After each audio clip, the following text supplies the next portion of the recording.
What's up, MAGA? What's up, everybody? What's up, world? DeuntaRantsRaves. Let's get into it. Trump was right. We keep on winning. So much winning. I'm glad I'm on a winning team, and you guys should be too.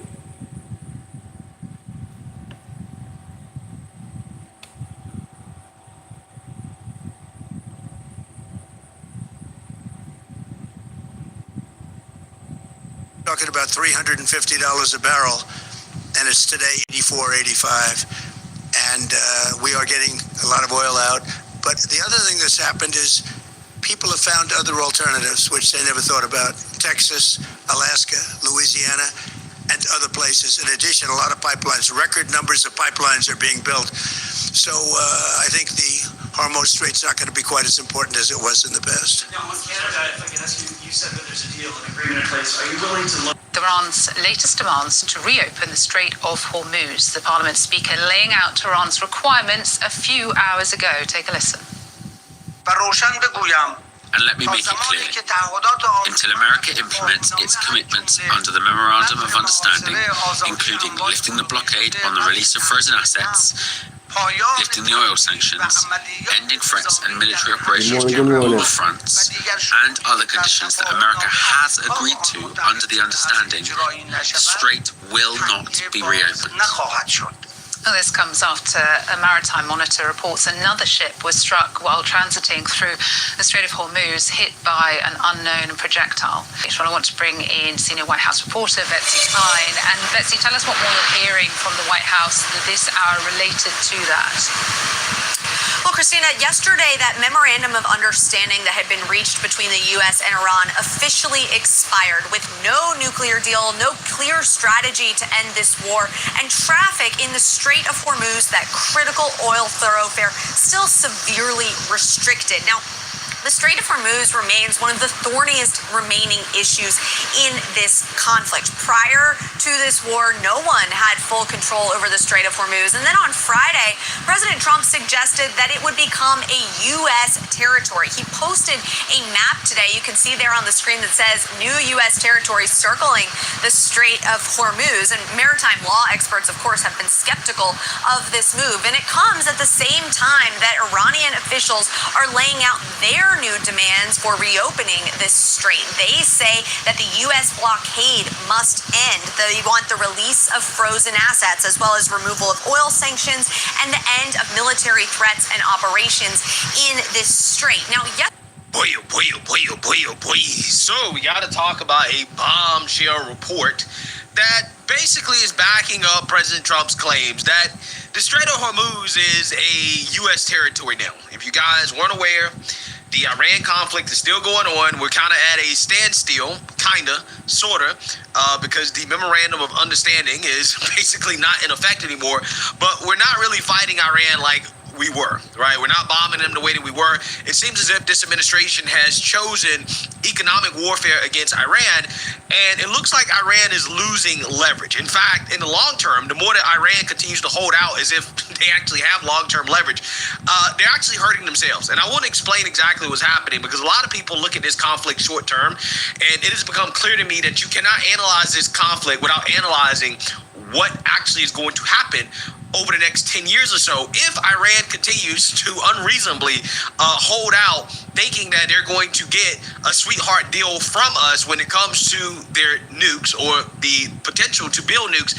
It's just not going to happen, because they may decide that they want to wait out Trump, but waiting out Trump in the long term is actually going to hurt them, okay?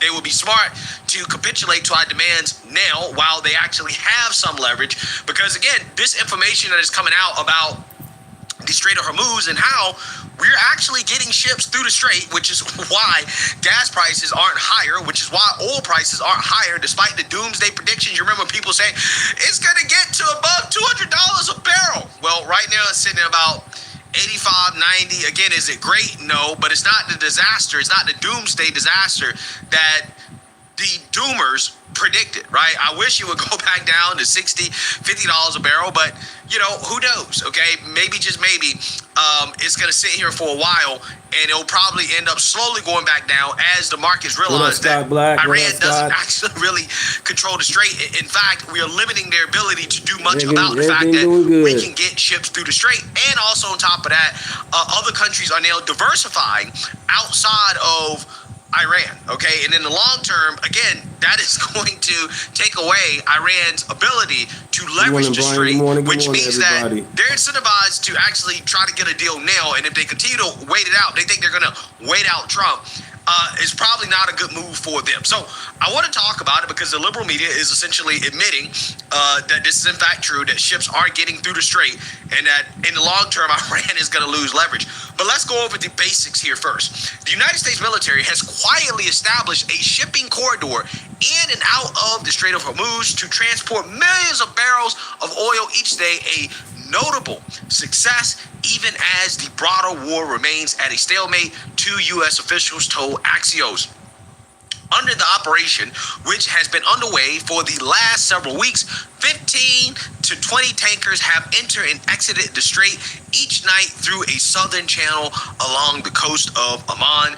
About 10 million barrels of oil a day, roughly half the pre-war volume, are being transported out of the strait and injected into the global energy market, the officials said. Yeah, again, this is very important because, yes, half is still a lot less than what it was, but you got to understand, we don't need to make up all of it. We just need to make up enough, okay, in order to calm the oil markets enough to get gas prices back down and to take away leverage from Iran. And that's exactly what's happening with this operation. Now, again, are we going to get it down to $50, $60 a barrel? Well, we're going to see. The whole point of this video is just to explain that the longer that Iran decides that they want to wait this out, pretending like they have leverage that they actually really don't have in the long term, again, the more leverage that they're going to lose because we've already figured out ways around their little disruption operation, which all they do is just try to shoot the ships. They blindly shoot into the strait, and they got mad, right? This is the reason why we're in this situation, right?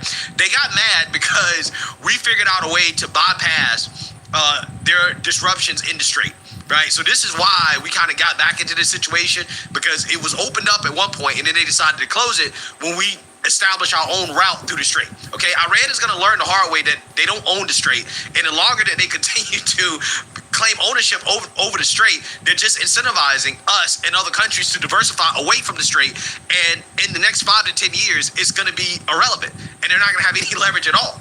So again, this is really, very short-sighted from Iran because they want to stick it to Trump. They want to stick it to Trump electorally because they know that it's hurting Trump here in the United States of America. But again, that's very short-sighted, right? It's very short-sighted, and it's a really bad move.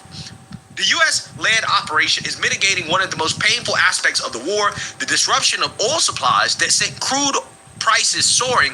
While the amount of oil coming out of the strait is still below pre-war levels, it is making a discernible difference in global supplies, officials say. The effort goes beyond escorting outbound tankers with oil on board. The U.S. military is helping empty tankers enter the Gulf from the Arabian Sea through the strait, pick up oil from countries in the region, and then exit. The full details of the operation have not been previously reported. Quote, we have been controlling the southern lane of the strait for 2 months now. The Islamic Revolutionary Guard Corps can be a nuisance, but they don't have control over the strait. We do, one of the U.S. officials who has direct knowledge of the matter said. I mean, that's accurate, right? I mean, that's accurate. We've established our own shipping lanes. Again, it's just a matter of getting ships through it without Iran disrupted it, and we've successfully done that, right? Now, sometimes they might get lucky, but, for the most part, it seems as if this has been pretty successful. And this is something I talked about last time that I talked about this, but now the mainstream liberal media is admitting that Trump was right, right? We do have control over at least some portion of the strait, enough of the strait in order to get ships through and to mitigate Iran's leverage, the stranglehold that they tried to establish over the world's economy, right? There's a reason why we haven't reached doomsday, despite the predictions from the doomers, is because we're not just bending over to Iran, right? Iran is not all powerful like some people suggest, okay? So without further ado, let's get into CNN's coverage, right? The cope of them admitting that Trump was right. Necessary to defend all allies. That's after reports that Iran is weighing possible attacks on US military targets in Europe if President Trump escalates the war. At the same time, efforts to end the nearly 6-month conflict appear to be at an impasse. President Trump says there are no talks underway and nothing scheduled. Iran's top negotiator, meanwhile, accuses the And US... I think that's the right move, right? I think the right move for President Trump is to back away, right? Just back away. Stop negotiating with Iran, right? I guarantee you, the best way to get a deal with Iran outside of bombing them into oblivion, or put it this way, I think, just go ahead and taking card, right? Doing what we got to do, okay? Which, you know, politically speaking, would be hard because we can't really stomach a real war, and that's part of, I think, the lesson that the world is learning about the United States. We have the most powerful military in the world, but we really can't use it because of political reasons, right? Because of democracy, okay? We can actually use our military the way that we can, right? The way that we did in Iraq. This would be over, right? In regards to the whole Strait thing, okay? But that's the unfortunate reality that we're in. And that's why I think that right now, economic warfare is the answer. Maximum economic warfare. And let's just stop negotiating with them, right? Let's just back away from the table and say, look, unless you want to accept our deal on our terms that's currently on the table, then we're done, right? There's nothing else to talk about. And you can pretend as if you control the strait all you want, but we're going to get ships through and we'll stomach, some of the economic consequences of Iran threatening the strait. And in about 2 or 3 years, you're not going to have any leverage, right? You're going to screw yourself in 2 to 3 years. And again, you're going to be suffering through the economic blockade. You're going to have mass inflation, mass uproar. Your country's going to be dead broke. You're not going to have a damn thing. And you're also not going to be able to threaten the strait because countries will have diversified outside of the strait. So, again, it's just hilarious to me because Iran thinks that they can wait Trump out. But really, again, that strategy, in my opinion, is what hurts them long term. They should try, honestly, to get a deal right now while their leverage is at its maximum, because over time, the leverage is going to go away. So I think that President Trump, honestly, if he's thinking long term, yeah, you know what? We'll back away. We're good, right? Yeah. Unless you accept the deal on our terms, we're good, okay? Because, again, we've already figured out a way to get ships through the strait. Of squeezing Tehran for concessions that he says were never part of the initial agreement. All of this comes as the fight over the Strait of Hormuz remains the biggest obstacle to ending the war. Iran says the critical waterway will stay closed until the US meets certain conditions.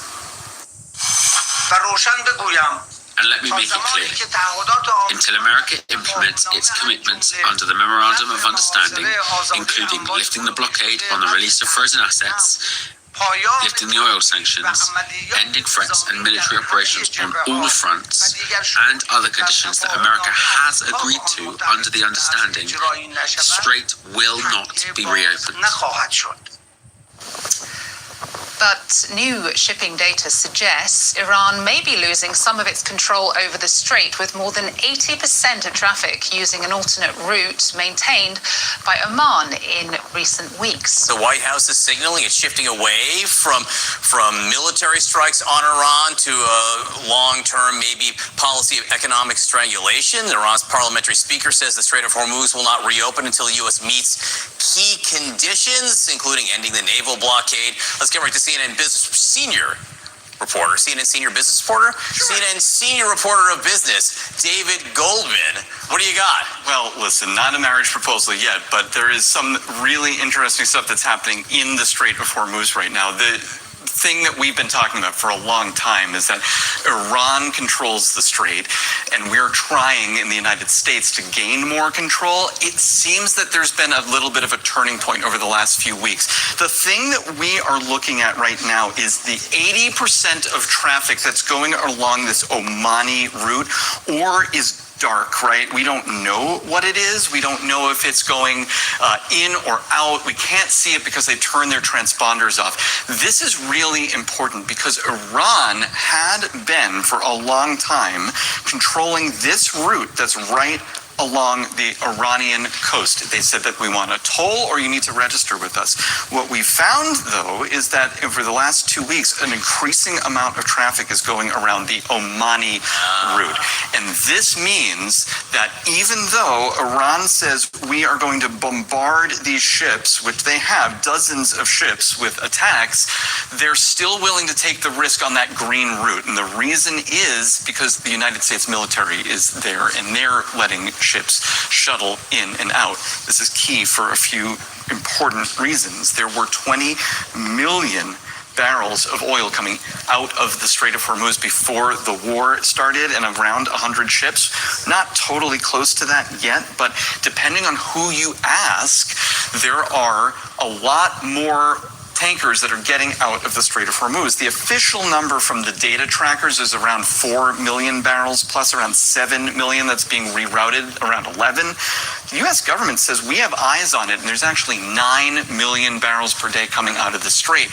Defies logic, right? But actually, if you look at what's going on with the, that's the 16 million, but if you look at what's going on in the Strait, if this route is the one that's protected and ships are actually able to come out through that route, then now we're starting to see a little bit more oil come out. That's really important for leverage. It is worth watching. I will say the oil markets, with the prices still creeping up ever so slightly, they don't seem convinced that it's wide open. Well, here's the thing. So the oil market wants peace. They want peace more than anything that's achievable right now. What we're seeing, though, is that oil might be coming out, but a resolution, that seems farther away. That's an important distinction. Thank you for making it, David Goldman. Thank you. Yeah, so you seen that, you heard that. Now, what the oil markets actually want is certainty, right?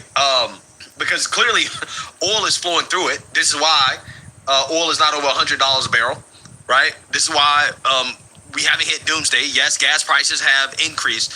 But I think the reality is that we're in a situation right now that, again, the longer that Iran holds out with their ridiculous demands, the less leverage that they have over time. And I'm talking about 10 years down the road, right? I'm talking about 5 to 10 years down the road, really. And that's the way I'm looking at this. A lot of people are looking at this short term, and it's like, I think I kind of accepted a long time ago that you can't look at this conflict short term. You're not going to know who actually won this conflict until 5 to 10 years down the road, right? If 5 to 10 years down the road, Iran is economically devastated, and countries have diversified outside of the Strait to the point where the Strait is almost irrelevant. I don't think it will ever be completely irrelevant, but if it's irrelevant enough where it kind of doesn't matter that much, they lost, right? Let's be real, right? That's an L. That's a big L. Because, again, they're going to be so broke, right? They're not going to be able to build nukes, right? They're not going to be able to build nukes. They're not going to be able to run a nuclear program. They're not going to be able to do anything. So, you know, I mean, at this point, I think that they're making decisions to spike Trump and to try to take advantage of the domestic situation here that, in my opinion, is very short-sighted. And I think long-term is not a good move, right? If I was Iran, hey, I would just be like, look, let's just be a normal country, right? Let's get the money, okay?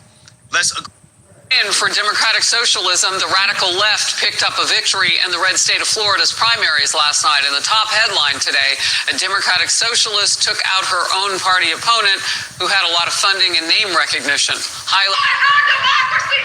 This is a violation of the Constitution! It is! She is now the Democrat nominee for the senator of Florida. That is the Democrat nominee. Our democracy! This is a violation of the Constitution! Okay, here it comes. It is! It's a violation of the Constitution! I'm out of order, but y'all... These people are crazy. They're absolutely crazy. She wants to represent you. You're in Florida. She got like 700,000 votes.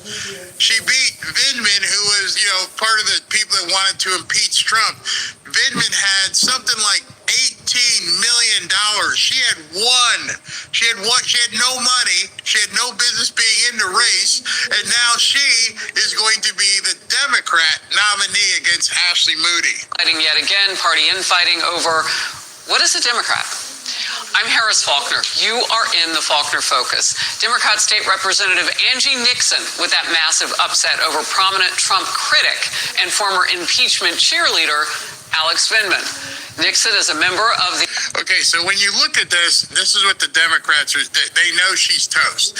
When you put Vindman and her together, they didn't get as many votes as Ashley Moody did by herself. But the Democrats, the panicans, the doomers, the grifters are all out there going, oh, there's going to be some trouble in the fall. Really? Is that what you're thinking? You think that, sane people are okay with this? Our democracy! This is a violation of the Constitution! Democrat Socialists of America now. She recently joined them, she said. However, they did not endorse her at the national or the local level. Interesting. Here's a look at her platform. She supports government-run socialized medicine, free child care, free paid family and sick leave, a national rent freeze and stopping all evictions, universal jobs, big tax hikes on those deemed wealthy, and the big socialist favorite, abolishing immigration customs enforcement. Stop evictions, huh? Yeah, that's going to work out very well in probably one of the biggest rental markets in the country in terms of people who have properties to rent out to people coming down on vacation. You want to go with that whole Medicare for all thing. You want to just let the borders be wide open. Yeah, you got 700,000 people to vote for you. I have no idea. Don't really care. But the problem is, now you got to go against a huge candidate in Ashley Moody. And I and many other people don't think she has a prayer. Now, yeah, a lot of the Democrats who voted for Vindman are probably just get behind her. But here's what's going to happen. And this is where it becomes problematic, not for us, but for her. Now, because she's the Democrat nominee, whatever Democrat means anymore, but now that she's the Democrat nominee, she's going to be on television everywhere. She'll be on MSNBC. She'll be on CNN. She'll be on NBC, ABC, all these different... From now until November, she is going to be on television. She is not savvy. She is not well-versed. She just became a socialist, and now they're going to put her on camera everywhere. Good luck with that intense, that lens on you for the next 3 months. Enforcement, or ICE. A lot of people may not be very familiar with who she is. Here is Angie Nixon. I want to abolish for-profit prisons because I believe right now people aren't educating our children and they're ushering them into the school-to-prison pipeline because they want to exploit labor. School-to-prison pipeline. That's a new one. They're not educating our kids. Maybe not in your school districts. How many times are people going to rely on? We don't give enough money to the schools. SB showed you a story in New York is spending $44,000 per kid in education, but it's not going to the kids. The University of Michigan isn't even publishing people's grades because they've got complete inept students. You want to find out and fix kids and do their education? Maybe you might want to start with the teachers. Not the Republicans, not MAGA, not money. Stop indoctrinating kids and turn them into, actual students. And if they can't read, write, and do arithmetic, then keep them back in school. It's time for us to stand up and lock arms and be willful accomplice in this fight against... Notice, you probably can't see, it's kind of dark. Notice the woman standing to her right. You got to yell to get a Yeah, she needs to stand with her a lot more. We need to see a lot more of that in Florida. That's Rashida Tlaib. Good morning, chat. How you guys doing? Happy Thursday. Happy Thursday. As you guys can see, I got my gifts, super chat going. To my reason, YouTube tweaked on me, but I always been monetized because of you guys. So other than that, let you guys know I'm monetized. Appreciate you guys. Thank you. Like, share, and subscribe. Bet you there's a whole lot of Jewish people going, who? You're hanging out with Rashida? Okay. To be 1D. The clerk will unlock the machine and the members will proceed to vote. Have all members... About like 2 weeks, my super chat wasn't showing, but I'm glad it's back. Voted. She had a bullhorn on that one. In the governor's primary, Trump endorsed Congressman Byron Donalds, topped a crowded field to win his party's nomination. All right, so here's what the panicans were saying this morning. The panicans, the grifters, the pollsters, the fraudsters, what they were saying is Byron Donalds isn't a good candidate. He couldn't even get 50% of the vote. What they're not showing you, and maybe you guys are decent in math, you can look at this yourself and say 47 and 25, yeah, that's 72, and then fish back 10 more, that's 82, 83%. Where's the rest? Well, that's because there was like 20 candidates. He had to run like Trump did. There were literally 12 or 14 people running to be the Republican candidate. So now they decided this morning what they were going to say is, oh, it's a bad night for the Republicans. Byron Donalds didn't even get 50%. He got 49%. That's because there were so many people running. Now they will That's coalesce. high. Now he will get a lot more support. That's a whole lot more support.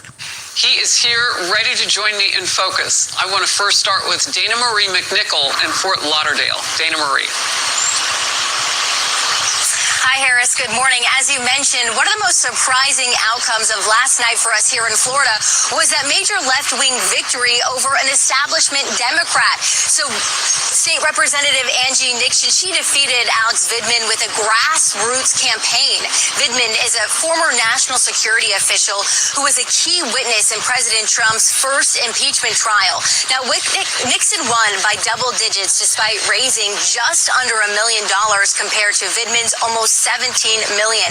She gained national attention after her arrest for staging a sit-in outside Governor Ron DeSantis' office. She'll now face Republican Senator Ashley Moody, who got 1.3 million votes. Nixon wasted no time calling... Hey, Fox, you skipped over the point there.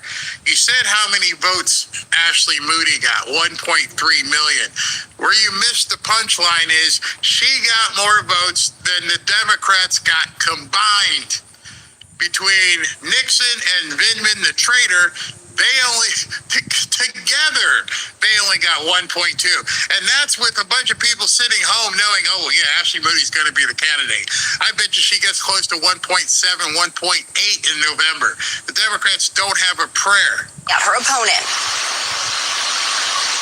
She doesn't care about anyone but herself. And so I look forward, Ashley Moody, to taking you on and to whooping you in November, and you will be calling me your senator. You guys probably haven't met Ashley Moody. Full disclosure, I used to work for her brother. Her brother was my boss, and she is a very nice person.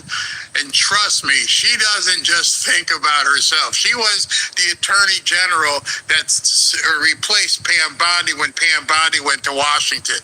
She's far from somebody who only thinks about herself. So now you can see what her campaign strategy is going to be. Her campaign strategy is going to be, she's racist.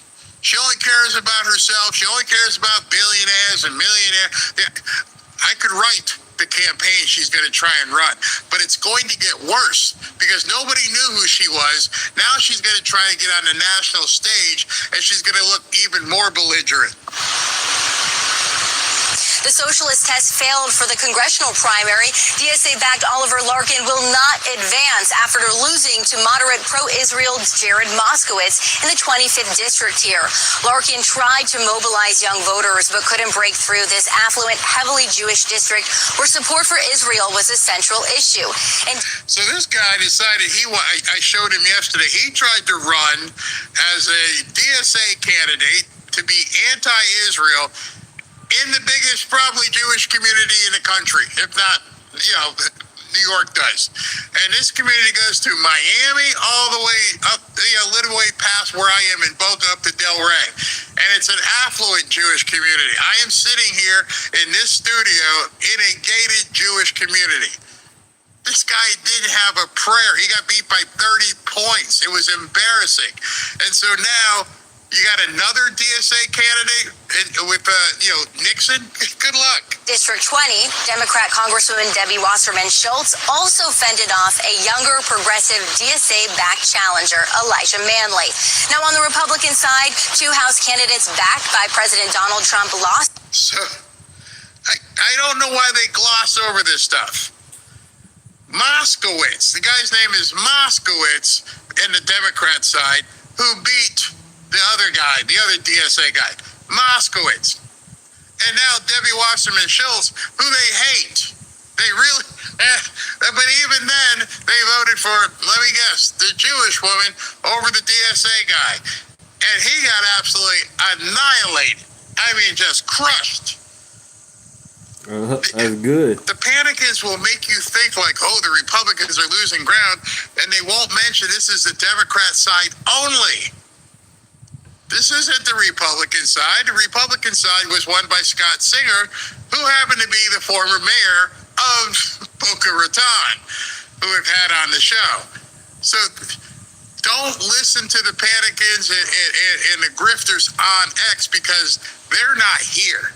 Their primary bids. The president said he told Congressman Corey Mills to get out of the race, but he wouldn't listen. Mills is facing assault allegation towards women. Trump is putting his support behind the winner, Ryan Elijah. And as you mentioned, as expected, Byron Donalds secured the GOP nomination for governor.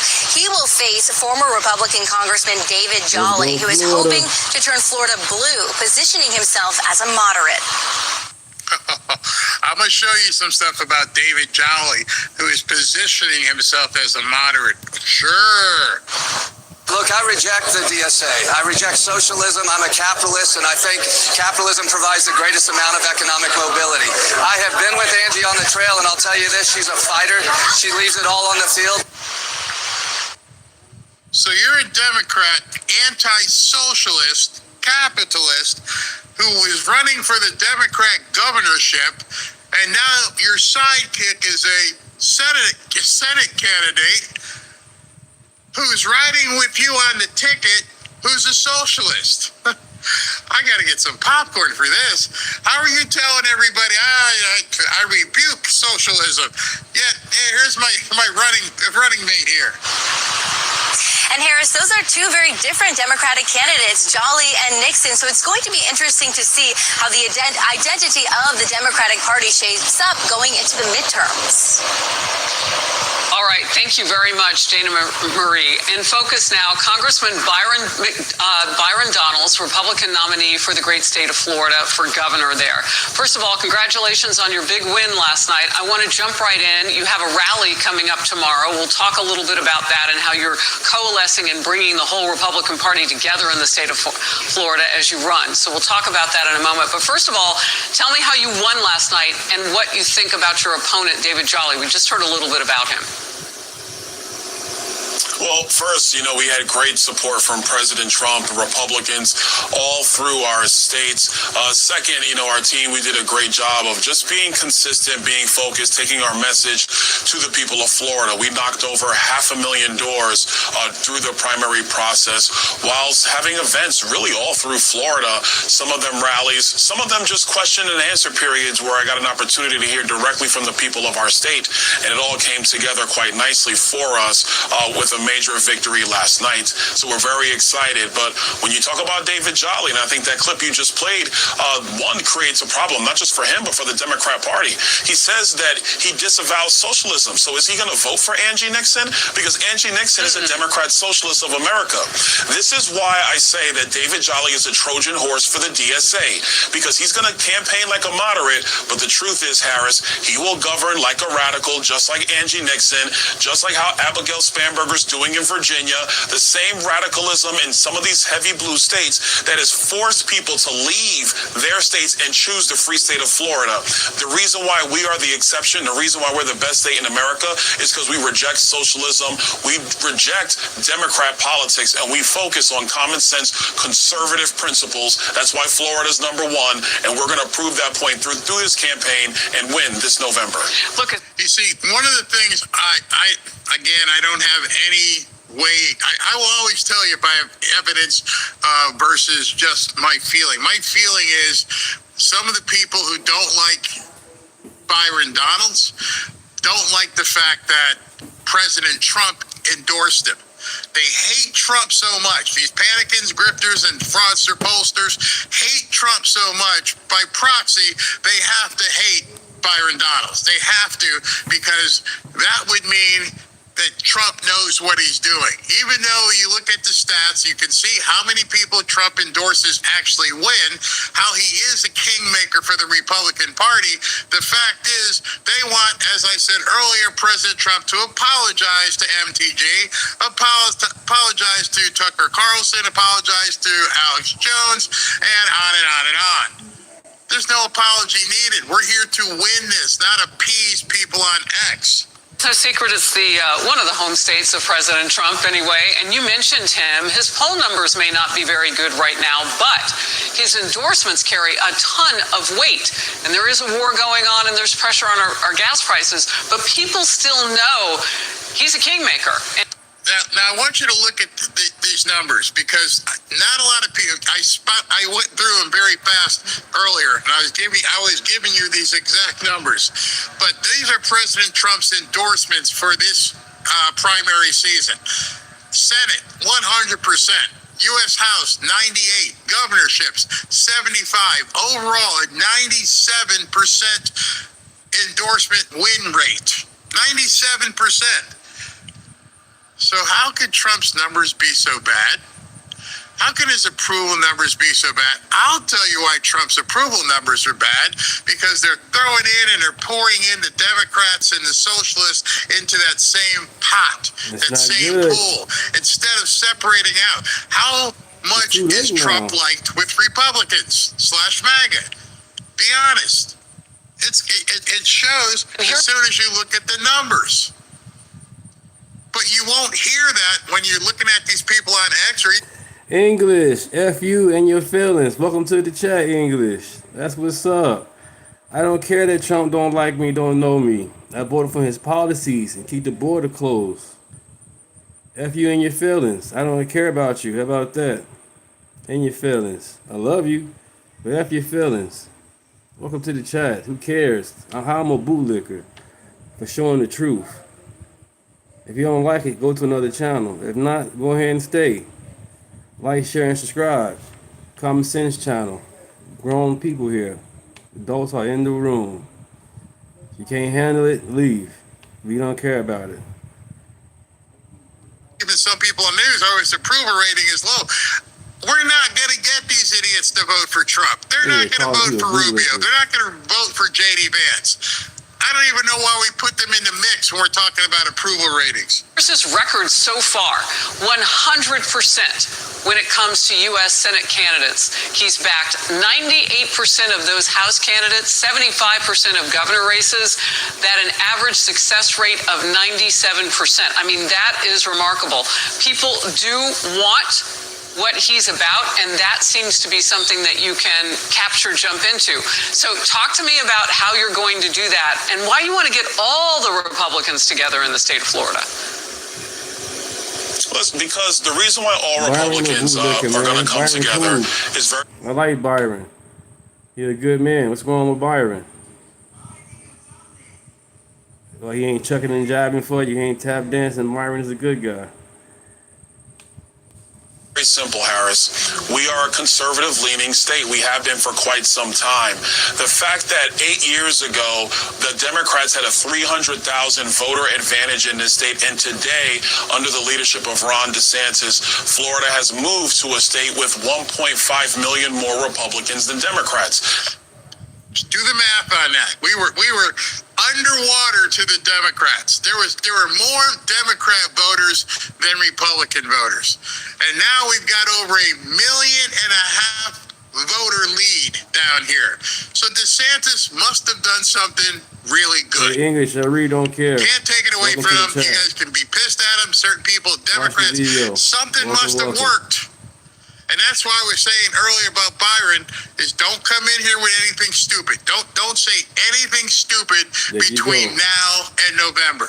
Just say I'm gonna do what Ron DeSantis did. I'm gonna follow what Trump and Ron DeSantis want me to do.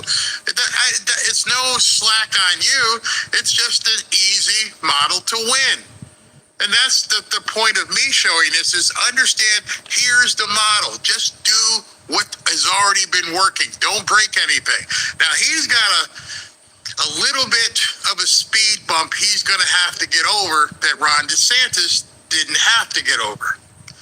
And that's because there are a certain amount of people on the right, a certain amount of people who are Republican, are MAGA, who simply have a problem with him because of how he looks. They won't say it. They'll pretend, it doesn't bother me. That's not anything I'm going to be concerned with. Yeah, it is. I've seen some of the people talk. I've seen what some of the people have said. You know his background. You understand what he did when he was younger, and we didn't like these pictures that he took in the club. And I'm thinking to myself, weren't you in a club when you were younger? Did you take some crazy pictures when you were in college? Did you say some stupid things? Why are you bringing it up about Byron? You didn't bring it up about Ron. You ignored it about Trump. But now all of a sudden, and let me just tell you, I'm talking about people we've actually interviewed on this show. People who we've had on this show, so many of them have gone completely effing crazy. We'll never interview them again. And I've heard them say some things about him, and I'm like, oh my gosh, is it racist? Is it okay that we have a Trump and MAGA community as long as it's Trump and MAGA and white? Does he rub people the wrong way because he was kind of gruff when he lived up north? I used to live up north. People say I'm kind of rough now. I'm 100% Trump. I'm 100% MAGA. You know, I always ask the people who are detractors, show me anything specifically which he voted for in Congress that shows he's not going to be MAGA oriented. Just show me any vote. Don't tell me about a drink he had in a bar. Don't tell me who he hung out with. Show me what his resume says. Right. Because I'm starting to doubt you. I'm really starting to doubt some of the people on the right and MAGA. It's not just COVID-19. It's people choosing freedom, choosing liberty, choosing a state that just makes sense. The people in our state are sick of New York. They're sick of Chicago. They don't want the crazy of California. And that's why the Angie Nixon, David Jolly ticket, that's going to be a disaster for Democrats because our voters do not want socialism and they don't want Democrat crazy. And that's before you even start talking about Cubans in the state of Florida, Venezuelans in the state of Florida. They fled communist regimes. They fled tyranny of socialism. They do not want that here in our state. And so we believe that we're going to be very successful this November. But at its core, it's about affordability. And we're going to stay focused on the kitchen table issues of the people of Florida. And Harris, I'll tell the people of Florida this. The Democrats wrecked this economy. They're the ones that created inflation. So how are you going to hire the arsonist as your firefighter? That makes no sense at all. That's why we're going to win this November. Yeah, I know that Senator Ashley Moody is also part of this victory rally that you have coming up. And when I said bring Republicans together, I didn't mean just the voters. You're doing it with those people who are atop the ticket for different categories and leadership. I want to get to this. At the same time, we are seeing a huge battle within the Democrat Party over its ideology. And Congressman Donalds, you touched on this. Let's go deeper. We're hearing this refrain over and over, including from some who may be eyeing a 2028 White House bid. Let's watch. I think the Democratic Party has to be a big tent party where people can have different ideas on how we solve a problem as long as we agree that that problem exists. I think if we want to be in the majority, we're going to have to be. It goes to show that you a beta. My hat got you triggered. That's messed up, man. That's really effed up that you got triggered by my hat. And you still in the chat. I appreciate you still being in the chat. That's what's up. Thank you, thank you. Like, share, and subscribe to the channel. You know? Why not? Yeah, English. He triggered by the hat. Oh, English. That's crazy.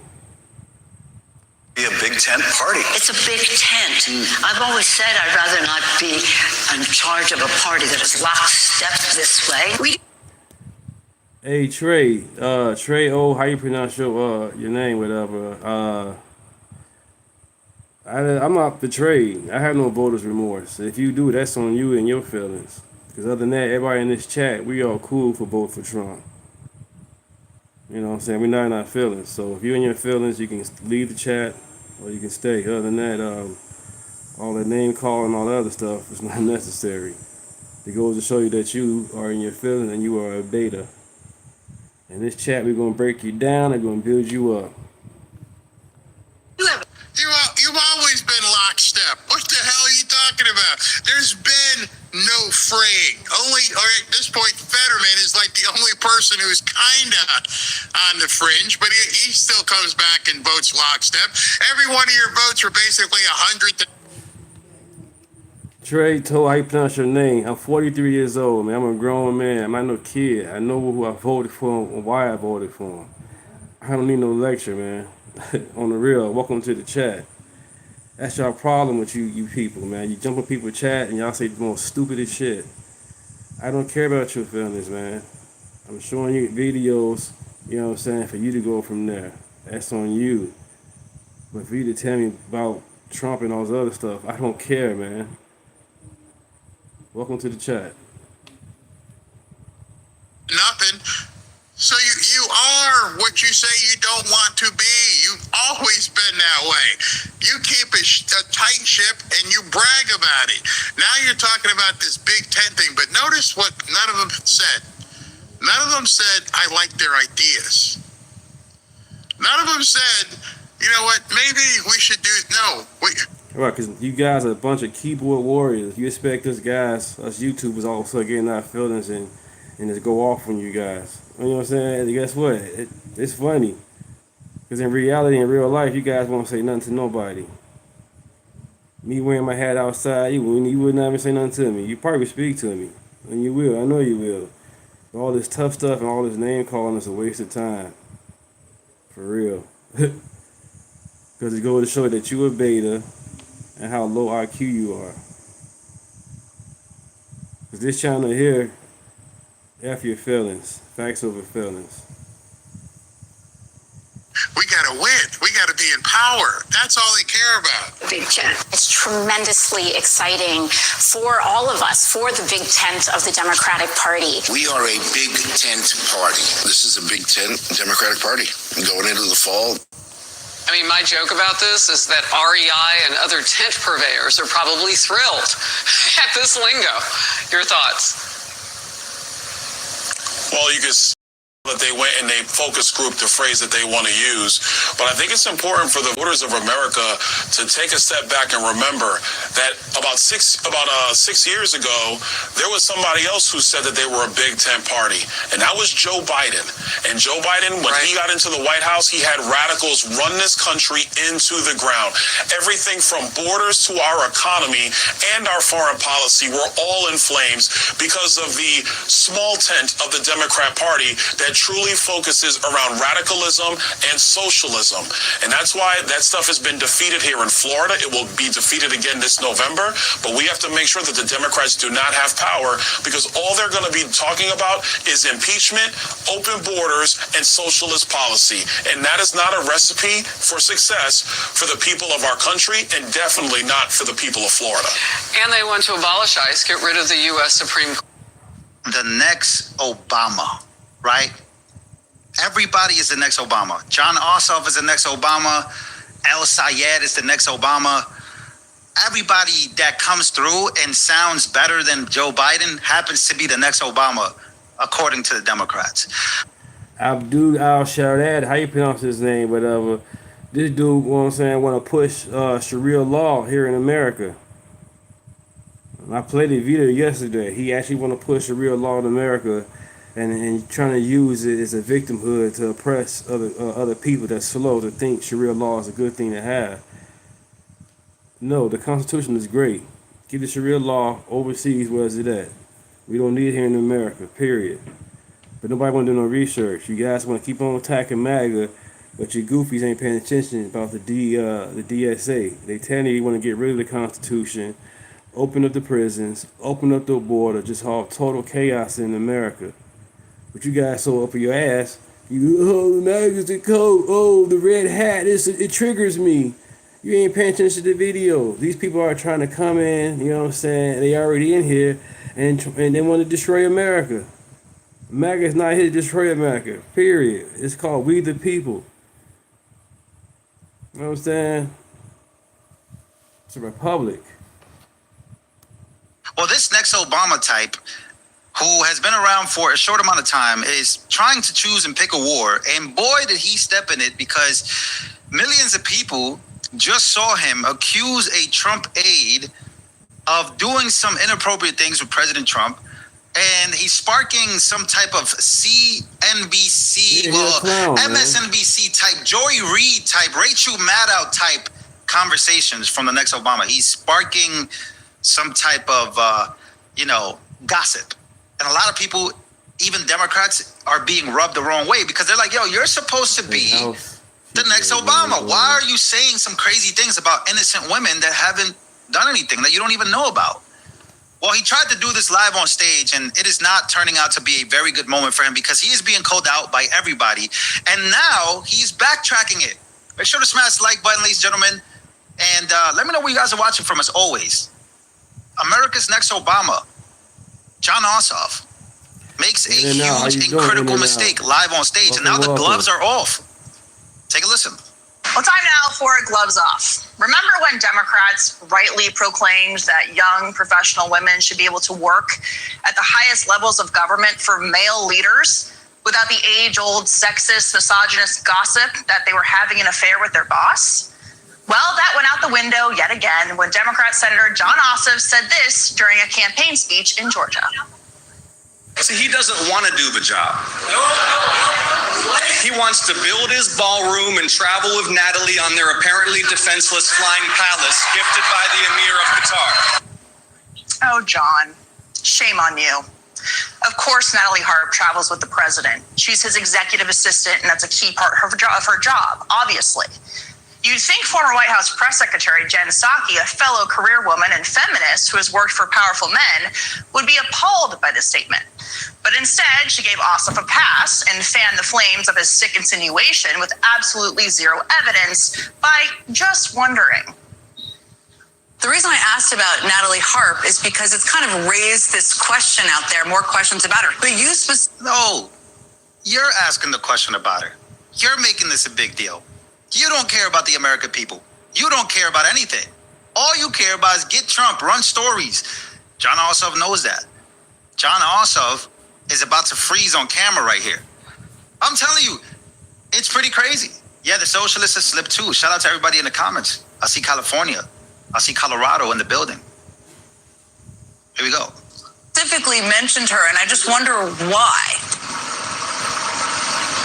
Well, I've heard this particular aide referred to as his security blanket.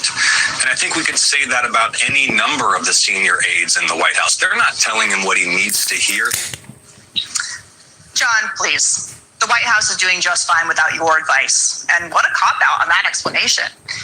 And shame on you too, Jen. We don't know a lot about Natalie Hart because she's a quiet professional who doesn't seek the spotlight.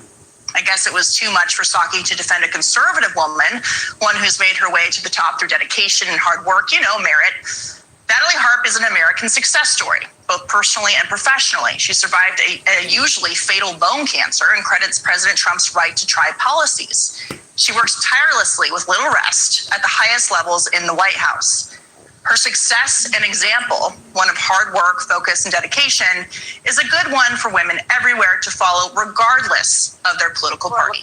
So before we move on with this, and we're going to stay on this topic because Scott Jennings did something, and then CNN and everybody else is trying to cover this up because he knows, and everybody knows in the mainstream media, that Jon Ossoff, again, this golden boy that is climbing up on the polls, right? This guy is supposed to be the next guy because they don't want AOC. They don't want Gavin Newsom. They want a fresh new face. So Jon Ossoff has become the guy. The problem with this is that he's become a gossip star. Attacking women? Attacking somebody that had cancer? Is that where we're going?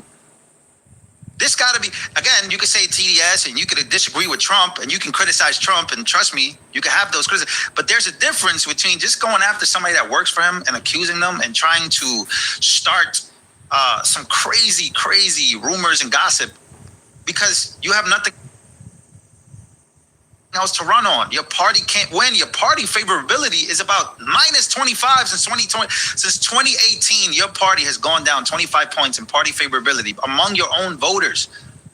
Follow regardless of their political party. We're looking at, and many times, the critiques and criticism of Asaf, and they're directly pointing to what they see as hypocritical thread to what the president does oftentimes. Do you see a distinction? Well, I don't know how to answer that because Asaf. Judah, F you and your feelings. Welcome to the chat. I'm gonna keep my hat on. How about you just leave the channel and go somewhere else and F yourself? How about that? At least like, subscribe to the channel, or send a super chat.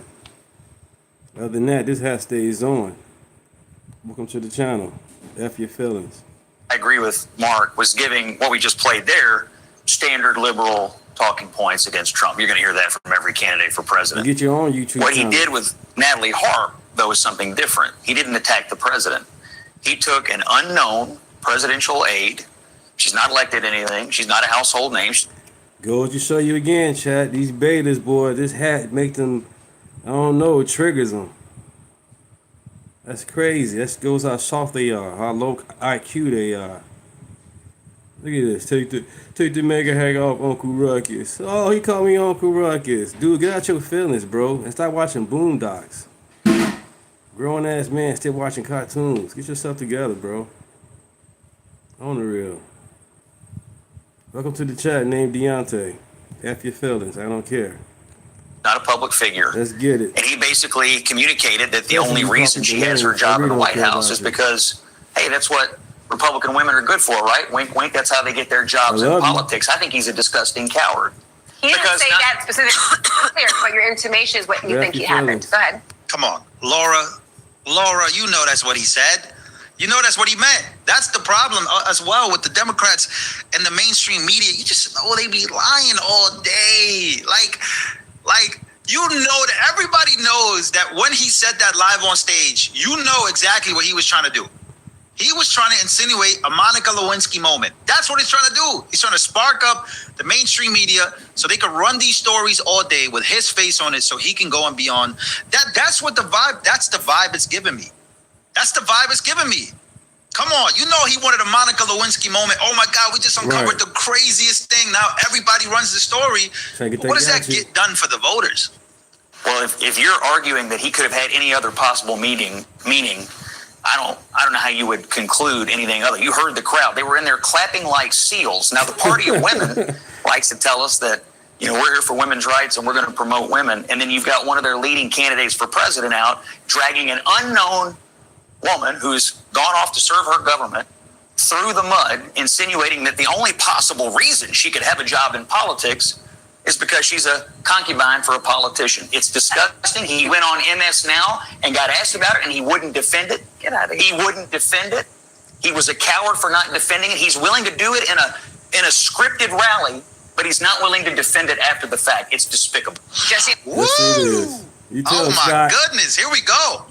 It wasn't a quip that just came rolling off the tongue. It was written into the speech, so it was planned. Yeah, I mean, Natalie had bone cancer and Trump saved her life with right to try. So she's loyal. She's like, you know, my Johnny. You know, Johnny, very loyal. Some would say I saved his life. Metaphorically speaking. I know where you're going to go. But I mean, to suggest that Trump surrounds himself with attractive women, yeah, I think he's done that his whole life. I don't think he's very upset about the comment.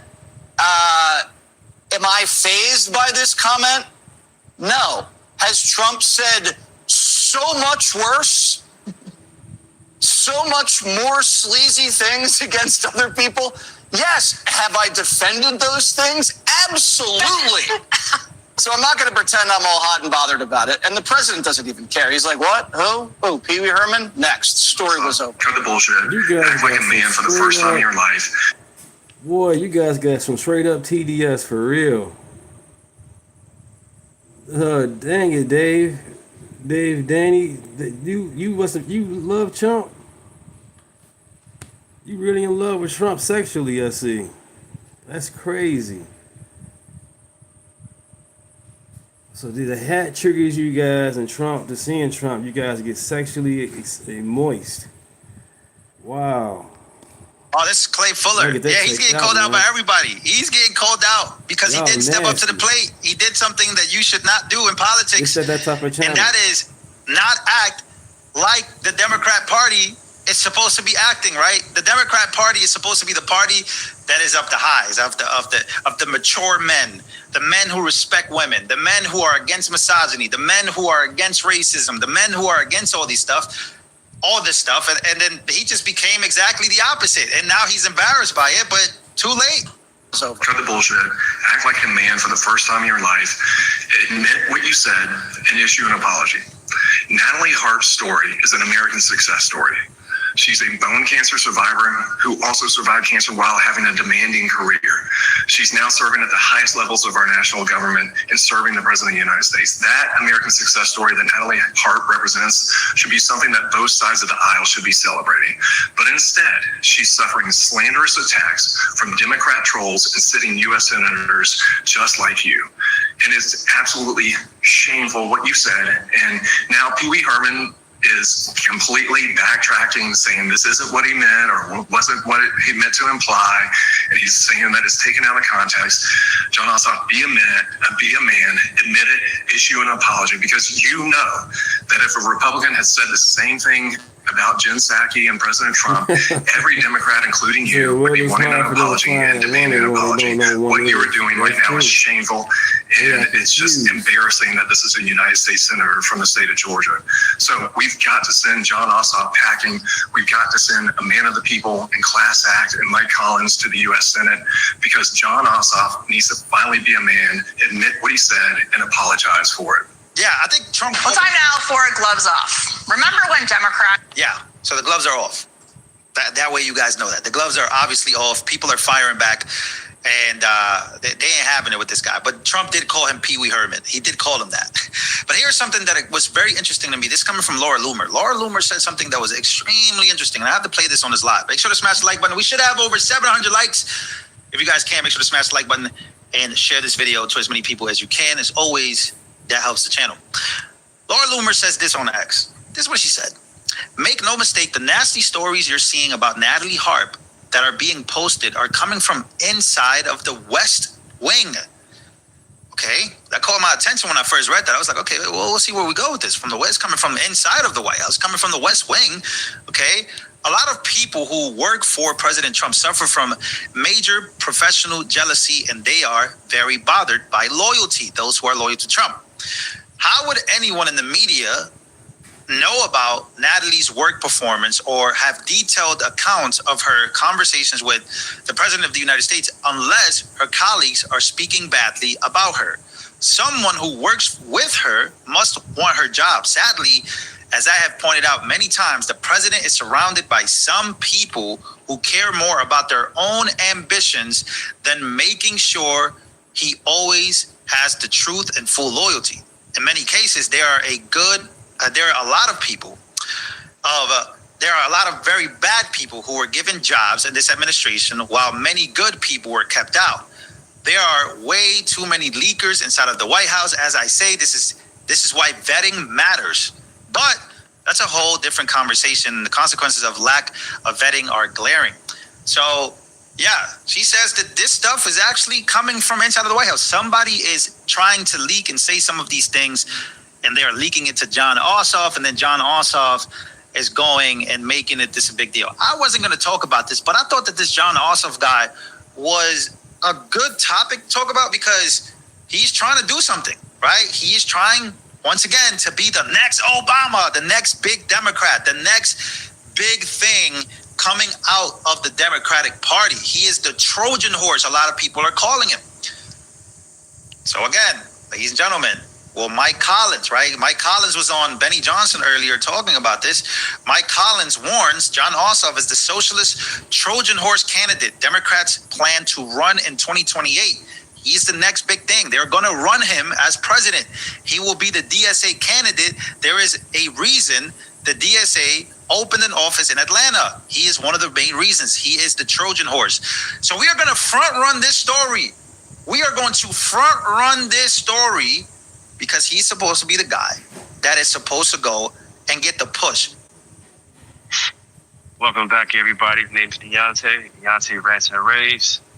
Here in this video, I'm going to share with you guys how Abdul El-Shahid, if I'm saying this name right, is trying to push Sharia law here in America, saying that it's being banned, trying to compare it to past sins of America as far as Jim Crow and slavery. But we all know Sharia law is the opposite of what the Constitution offers us. So I'm going to let this video break down what's going on. I'm going to jump in and out, in my opinion. You know me, Ranting and Raving. Category of victimhood, as Mr. Abdul El-Sayed has some footage that he was not able to delete. This footage has made its way and it's going viral right this very moment. Listen to this. Everybody's talking about this. This is unbelievable. I thought this was AI. Abdul El-Sayed advocates for Sharia law. Sharia law in the United States of America. So this guy, I'm not for sure he's born in America or not born in America, but the way he's taking, the way he's talking, that's third world country stuff. If that's the case, then keep that over there. He should not be in America or in power at all, bringing this third world mentality here in America and disrespect the Constitution. How are you a public a leader, whatever you want to call, and you're going against the Constitution? You want to bring in Sharia law, which is against everything the Constitution is about. You voters, we voted that vote and do better. Stop voting everything about race. What are their policies? What they believe in? What line up with the Constitution?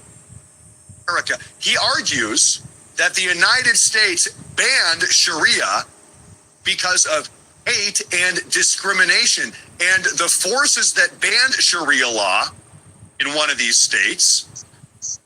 People in Iran do not respect Sharia law. That's why they come here to America, to be free, not oppressed. Are the same forces that committed historically every single act of evil.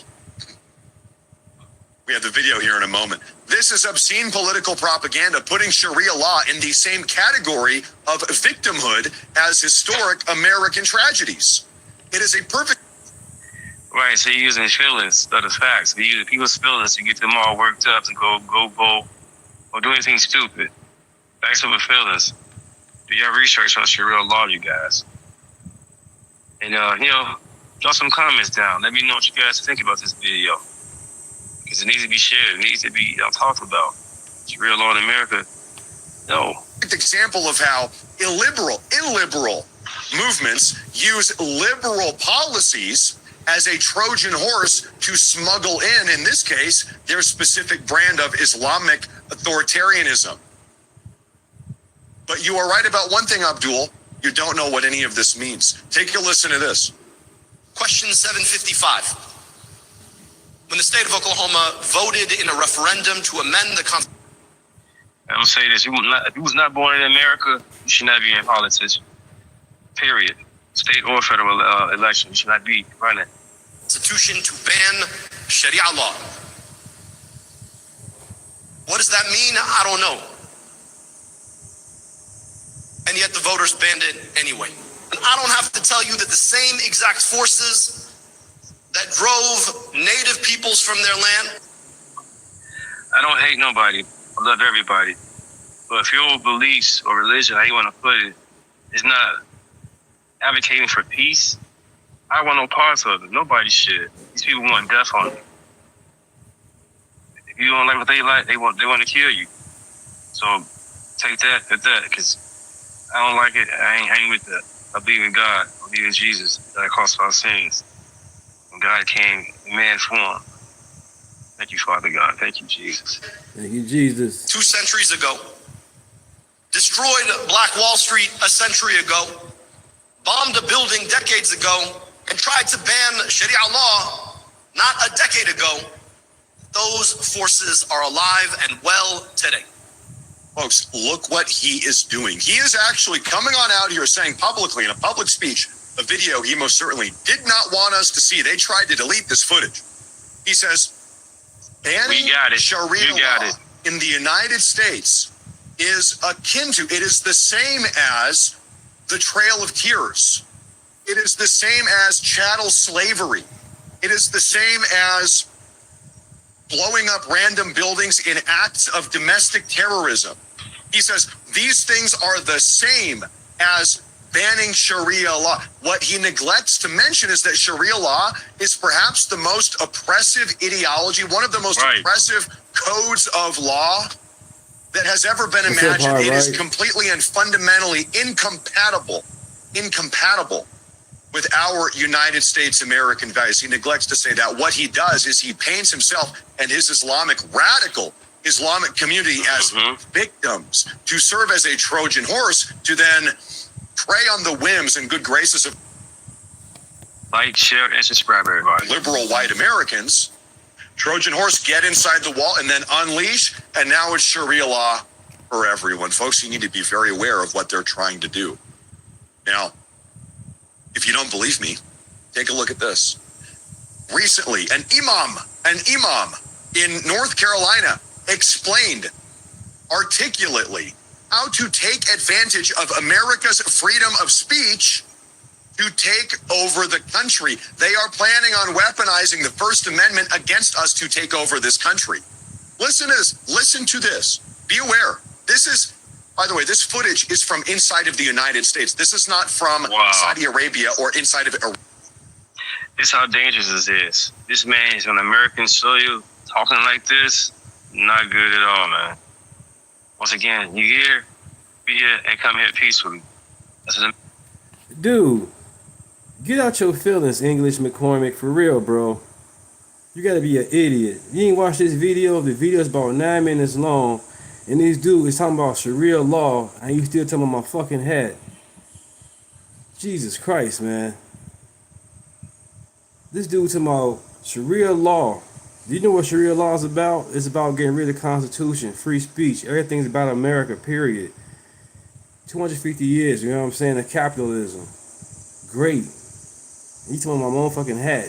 Get out your feelings, bro. Watch the video. Pay attention. American, we cannot go overseas and talk and do this thing that they doing here. Right, Ultra MAGA for life, period. Ain't no changing this over here, man. We're adults over here. Get out your feelings.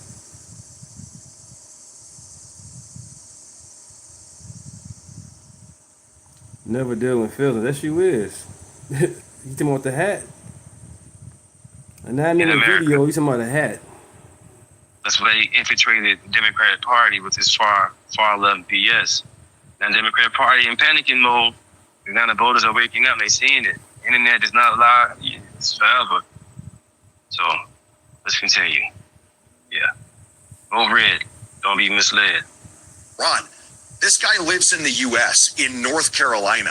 Black Guy 9. We are in a Brian, gold everybody, mine. what's up? This chat? is What's a up? deep What's up? water where if we have to launch big ships, Islam, Dawah of Islam, this is a right place. No restrictions on Dawah. No restrictions on Dawah. What up, Even bro? if you go to Saudi Arabia, you cannot do Dawah. You will be caught. This country, I can stand in the middle of Manhattan and I can call people, nobody can stop it. Trump cannot stop it.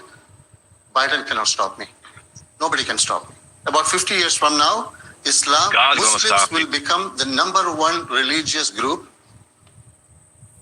compared to Christians. In 50 years, inshallah, approaching Christians with the message of Islam is the easiest thing to do. We can start with commonalities, things that we both accept, understand, agree on theology. Folks, he is inside of his little mosque, this imam in North Carolina, inside of our country. They're already behind the gates. Okay, we are beyond the Trojan horse phase. They are inside of at this point, if you will. They're out here openly talking about weaponizing the First Amendment to bring about the downfall of the United States of America. They are talking about strategically targeting Christian Americans. This is not good, America. Wake up. Get out your feelings. Sharia law does not care or love nobody. It's bogus. America, baby. MAGA. Name is Deontay. Thanks for stopping by. God is in control. Like, share, and subscribe. Something just happened that Iran's regime swore for decades never happened. Not a bombing run, not a missile strike, something quieter, and honestly, something far more devastating for the mullahs than another night of airstrike could ever be. At the exact same time, thousands of miles away in a country most Americans haven't even thought of in months, a completely different piece of this puzzle just clicked into place. And when you put the entire thing together, gang, I promise you, you're going to see something that will absolutely blow your mind. This isn't just a win in a war. This is the moment historians will look back on and say, this is when the entire global order flipped. Stick me to the very end of this video because you're going to understand exactly why every single road, every single barrel, every single ounce of leverage on this planet just started running through one place. And it's not Tehran, it's not Riyadh, it's us. Hey gang, it's me, Dr. Steve, your patron professor. Hey English, you say you be back? That's cool. Come on back, man. You welcome to the chat, man. On the real. You welcome to the chat. Once again, you don't care about my feelings, I don't care about yours, but you welcome to the chat, you know what I'm saying? Watching videos, engage, you know what I'm saying? With the chat, go from there. It's all good, man. We're adults. It's okay. Welcome, welcome. Come on back. Here to help you make sense of the madness with breaking news and analysis you're not going to get anywhere else. So you know what to do. Make sure to smack that bell and subscribe button. Also, you know, I need to tell you something. Doing great, Kathy. My super chat is finally back. It was gone for about like a week or two, but finally got it. I'm glad I got it back. Other than that, let's get it. Morning. Thing I've never said on this channel. For years, I had a stack of stories on my desk that I couldn't quite fit together. Bible sales hitting record numbers, young men, the group every expert wrote off, walking back into churches, Europe voting to keep its borders and its faith. But in the same stack of news, we had the latest update on the AI arms race between the United States and China, and engineers landing rockets the size of skyscrapers, landing them upright, and talking seriously about cities on Mars. Now, every commentator treated those as different stories, but I couldn't shake the feeling that I was looking at one single meta story. And then it clicked. Every civilization that ever rose was built around a sacred cosmology, a shared answer to what the universe is and what our place is inside it. Lose that answer, and the people stop building. They stop having children. They stop going anywhere. That has been the West for the past 60 years. That's why nothing's worked. Not the programs, not the elections. You can't fix a cosmological problem with a policy. And what you're watching right now in your lifetime is the West getting its answer back. That's why the churches and the rockets are filling at the very same time. Not two trends, the same event. A people who believe they're here for a reason build cathedrals and starships in the same generation. That's what I'm calling the rise of a civilizational cosmocracy, or civcosm. And once you understand it, the news stops being noise. You stop flinching at every headline. You start reading the chaos the way I do, as a coherent confirmation. So this September, I'm teaching this whole framework myself, live, 6 weeks, you, me, and your questions. I haven't done this in years, and I don't know when I'll do it again, but this is the most important work that I've done, and you're the people I want in that room. Early bird pricing ends. It is now being widely acknowledged, to the legacy media's shock, that President Trump has indeed rewritten the map of global power for the foreseeable future.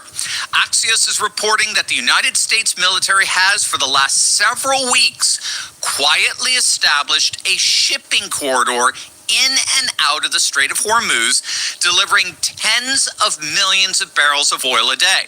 According to 2 U.S. officials with direct knowledge, 15 to 20 tankers are entering and exiting the strait every single night through a southern channel that runs along the Omani coast. That amounts to roughly 10 million barrels of oil a day being pulled out of the Gulf and injected straight into the global energy market, about half the pre-war volume, and it is climbing. On some of the best nights, that number spiked as high as 15 to 20 million barrels. One U.S. official put it about as bluntly as you can put it, quote, "We have been controlling the southern lane of the Strait of Hormuz for 2 months now. The Islamic Revolutionary Guard Corps can be a nuisance, but they don't control the strait. We do." The IRGC, the terror organization that spent decades threatening to choke off a fifth of the world's oil supply anytime it wanted leverage, has now been reduced to nothing more than a, quote, nuisance. A nuisance in the very waterway it once claimed to own. Well, there's a new captain now. There's a new owner, and it's none other than President Donald J. Trump. Over 80% of the vessels making it through the strait are now taking the U.S. authorized lane along the Omani coast. 1 month ago, that number was close to zero. Now it's closing in at pre-war capacity. Energy Secretary Chris Wright says combined oil transits through the strait and rerouted volumes around it now total close to 15 million barrels a day. That's closing in on the pre-war average of 20 million from the Persian Gulf. Industry analysts cannot believe their eyes. They're openly admitting that the unthinkable has actually happened. Iran has lost control over the strait. Their one single solitary trump card has been taken away from them by none other than Trump himself. America's running tankers through the strait like it's our own backyard pool, which if Trump has his way, it may indeed be. Axios is also reporting that Trump is once again floating the idea of formally declaring the Strait of Hormuz a U.S. territory, arguing that the ongoing American blockade already effectively controls the waterway that carried roughly 20% of the world's oil before the war. And that idea is exactly the key to understanding what's really going on here, which we're going to see in just a moment. But at the very same time all of this is happening, the mass bypass infrastructures in Saudi Arabia and the UAE are operating at full capacity, in effect rendering the Strait of Hormuz almost irrelevant. With Saudi Arabia shipping oil through the Red Sea with their east-west pipeline, and the UAE bypassing Hormuz altogether with its pipeline that goes straight to the Gulf of Oman. So you have the U.S. controlling Hormuz, all the while bypass routes are operating at full capacity. That's pushing oil prices down and relieving pain at the pump all across the world, except, of course, for Iran. While all of this is going on, Trump just dropped an even bigger bomb. This time, it's economic, not military. Yesterday, the president posted on Truth Social that he was officially announcing, quote, the most crushing economic operation ever taken against any country. This will be economic warfare and isolation on an unprecedented scale. And he went further, warning that, quote, any country that allows its financial institutions, businesses, airports, or government entities to provide any type of lifeline to Iran will itself face tremendous economic consequences. Oil smuggling, swap lines, cash transfers, exchange houses, ship registries, front companies. Trump named every single loophole Iran has been using these last 4 decades to survive, and he said it all stops now. He called it, in his own words, an economic D-Day. Within hours, the UAE suspended all trade, all commercial exchanges, and all financial transactions with Iran. severing one of the regime's most important commercial and financial lifelines. This economic D-Day will inevitably cause China to cut its last remaining lifelines to Iran, and any other state that doesn't want to suffer the economic wrath of the United States has to do the same. Now, here's where it gets truly fascinating, because while all of this is happening in the Persian Gulf, Trump has been quietly building an entirely separate pillar of American energy dominance 8,000 miles away in our own hemisphere. Take a look at this headline. This is from Al Jazeera, no less. They're reporting that Venezuela is now exporting about half of its total oil output directly to the United States. More than 500,000 barrels a day are moving from Venezuela into Gulf Coast refineries out of a national output of about roughly 1 million barrels a day. That represents a near 20% increase in exports for Venezuela this year. So with 500,000 barrels flowing directly into U.S. Gulf Coast refineries for processing and sale, the nation that was once the socialist thorn in our side is now functioning as an extension of the American energy machine around the world.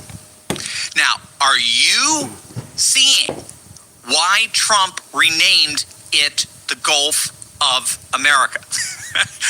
Are you seeing why the Panama Canal was so important to seize during the first week of his presidency, literally the first day of after his inauguration back in January?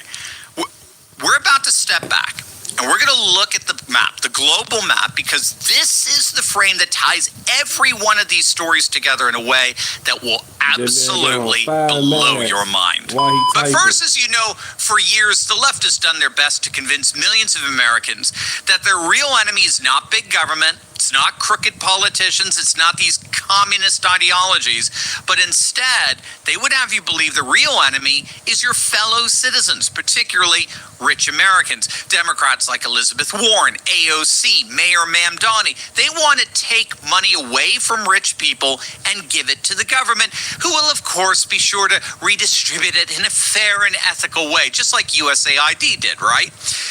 But what if the question isn't how do we take money from the rich people, but what are the rich doing to get richer, and how can we tap into that? Well, that's the question a good friend of mine, Mark Wilburn, has been asking for nearly 20 years. Mark is the president of Neos Capital and the author of the book, Understanding the Matthew Effect, Unlocking the Mystery Behind Why the Rich Get Richer. Mark is hosting a free live training this coming Thursday and Saturday called the Freedom Trading Summit, where he'll show patriots just like you how to reclaim returns. You're going to absolutely love it. For 80 years, the global economy has lived and died by a handful of choke points controlled by various nations. The Strait of Hormuz, controlled by Iran. OPEC, controlled by the Saudis. Venezuelan crude, controlled by Chavista socialist dictators. The Strait of Malacca, controlled by whoever China decides to intimidate that week. What we have to understand is that under Trump, one by one, every single one of those choke points is being neutralized, absorbed, or rerouted through American hands. Hormuz, we're now running our own lane through it, whether Iran likes it or not. They've been effectively rendered inert, so there's literally nothing they can do about it. They can't project power anymore.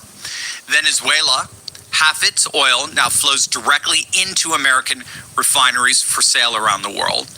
The Gulf of America is now officially a sovereign American energy territory. You see, it wasn't just a name change. It wasn't just something that affected Google Maps. The Gulf of America is now officially a sovereign American energy territory, in relation to which reasserting American control over the Panama Canal was so central. Oh, by the way, remind me here, what country is right there in the smack in the middle of this new sovereign American energy territory in the Gulf of America? What country is it? What island is in the... Could it be? Oh, yeah, that's right. Cuba. That's why we know the communist regime there is coming to an end. The same Caribbean energy map that's being redrawn around Cuba is about to redraw Cuba itself. And then the Straits of Gibraltar and Malacca are now thoroughly absorbed into a fully American global energy architecture. And so you put all those pieces together, and what do we see? It's just been reported that OPEC's share of global oil production has collapsed from around 50% decades ago to now just 26% of global oil production. And now you have the UAE, they actually just left the cartel entirely after 60 years to chart their own course with full US backing.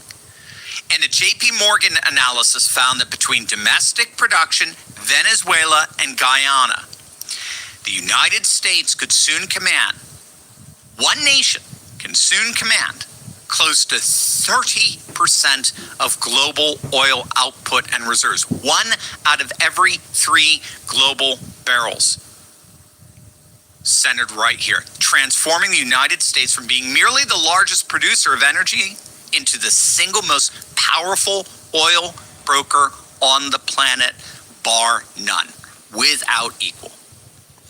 Bottom line, when all is said and done, Trump didn't just destroy OPEC. He has transformed America into the new OPEC. In taking out Iran, Trump completed the last piece in the global puzzle that will, for the foreseeable future, for the rest of this century, place the United States thoroughly at the center of global oil exports, which is exactly what we have been arguing on this channel now for the last 6 months. The legacy media is only now coming to realize this, so make sure to smack that bell and subscribe button. You'll be on the cutting edge of societal evolution, as Rush used to say. Trump isn't just fighting Iran. He's replacing the entire architecture of global energy power with America at the center of it. The old order ran through Riyadh. It ran through Tehran. It ran through... Right, the liberals definitely suck. You know what I'm saying? It's crazy how they in our channel, they are not chat. You know what I'm saying? On the real, like bugs. Like, go away. You know what I'm saying? But it's cool. It's cool for the algorithm. Other than that, you guys are a waste of time when it comes to you liberals, man. You guys are a waste, the straight mouth breathers. You know what I'm saying? What the heck, man? Do y'all research? Get out y'all feelings. That's crazy. Stop watching The View. Especially you grown men. OPEC ministers deciding how much the rest of us would pay to fill up our cars. The new order runs through Houston, through the Permian Basin, through the Gulf of America, and absorbing Caracas in the process. Today, the United States produces more oil than Saudi Arabia and Russia combined, and more natural gas than Russia, Iran, and China. Joe, welcome to the channel. Conservatives crucified Christ. Hey, Joe, guess what? That sounds stupid, so guess what? Who cares? Welcome to the chat. F your feelings, because that was stupid. Christ is everything, but Christ got, you know what I'm saying? Christ is everything, but a conversation is about what's going on now. What is this? I'm glad you brought Christ up, because Jesus Christ is everything. Thank you, Jesus. Welcome to the chat. Combined. And here's why this is all just so crucially important. For the rest of this century, whoever controls energy controls leverage. Leverage over China. Leverage over Russia. Leverage over every regime that's ever tried to use oil as a weapon against free nations. When America is the OPEC of the world, when the oil roads of Hormuz, Venezuela, the Gulf of America, and the Panama Canal all ultimately terminate in American ports and American refineries, it means no foreign nation can ever again hold the American economy hostage over a barrel of crude.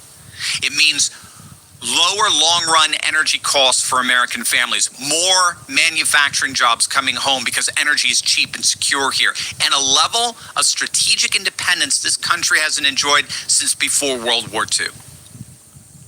It means that when the last vestiges of the Iranian regime rattles its sabers, or when China threatens Taiwan and the shipping lanes around it, America isn't the nation begging for mercy at the pump. We're the nation everyone else has to come to. There you go. That's the kind of civilizational shift that I'm talking about in my book, Civcosm. The old globalist order, where energy was a tool used against America, is now being replaced by an order where energy is finally, unapologetically, a tool America uses for itself and for its allies. Our grandchildren may look back at 2026 as the year the world's oil map got redrawn for good, with the pen in America's hand.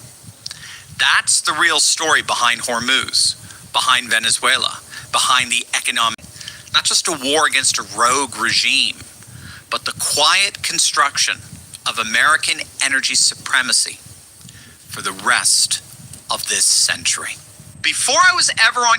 It's time for Lefties Losing It. Now, we've spoken at length about the mental health crisis that appears to be afflicting young leftist women, and the internet is not helping. The performative meltdowns, the desire to share wild emoting is seeing too many clips like this uploaded.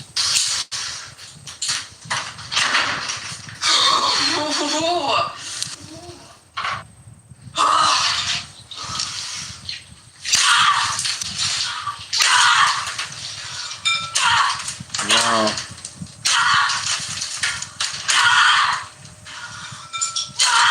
Now, if you want to let off steam by throwing ice cubes at your bath, then go right ahead. But do we need to film it? Is the attention-seeking helping anyone? And as we've discussed this week on the program, the number of Liberal women identifying with a confessed killer, Lindsay Clancy, who strangled her 3 children, is frightening. They have raised around $1 million for this murderer, and they are filming clips featuring Lindsay Clancy's diary entries while holding their own babies. My mind never shuts off. It's constantly thinking of the next thing someone needs. I can't shut it off. I desperately want to go back to work, but now I don't know how I'm going to function, and it worries me.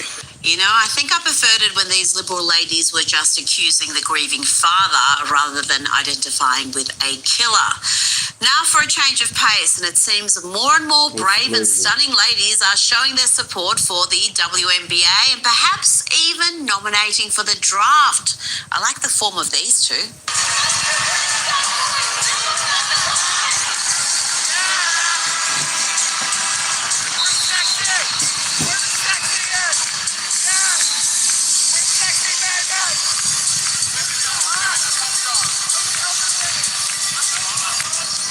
So you need the ice for your tea?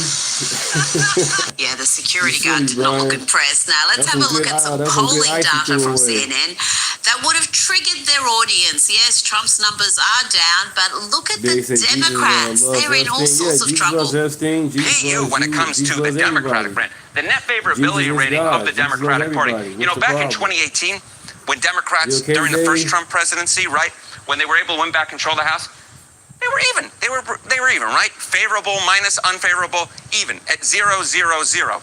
Now look at this. 25 points underwater. Oof.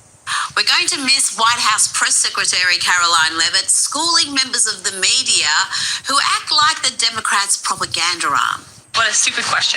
I'm now regret giving a question to the Associated Press. You're a left-wing hack. You're not a reporter. So if there were peaceful protests on Saturday for the military parade, President Trump would allow that. Of course the president supports peaceful protests. What a stupid question. She was the youngest press secretary, but she was competent, articulate, and smart as a whip, and never took a backward step. Executive branch. Who's the head of the executive branch? The President of the United States. He has the right to fire people within the executive branch. It's a pretty simple answer. With all due respect, only a reporter from the New York Times would ask a question like that. And even before she became White House press secretary, she was triggering the leftist media. Watch this CNN CNN meltdown from Casey Hunt when Caroline Levitt reminded her of some home truths about her colleagues. It takes someone 5 minutes to Google Jake Tapper, Donald Trump, to see that Jake Tapper has consistently frequently likened President Trump to Adolf Hitler. Ma'am, I'm going to stop this interview if you continue to attack my colleagues. I would like to talk about Joe Biden and Donald Trump, who you work for. Yes. If you are here to speak on his behalf, I am willing to have this conversation. I am stating facts that your colleagues have stated in the past. Okay. Now, I'm sorry, guys. We're going to come back out to the panel. Caroline, thank you very much for your time. You are welcome to come back at any point. She is welcome to come back and speak about Donald Trump, and Donald Trump will have equal time to Joe Biden when they both join us now at later this week in Atlanta for this debate. Now, just when you think CNN has hit rock bottom, that they couldn't stoop any lower, well, they find a way to dig. Earlier in the week, we brought you the smear campaign against President Trump's personal aide, Natalie Harp, a woman who survived advanced cancer thanks to a Trump law change on experimental treatments. And then she came to work for the president. Then the Democrats decided to smear her by suggesting there was something improper about her relationship with the president. And of course, the proud feminists of CNN ran with the smear, even asking the president about it.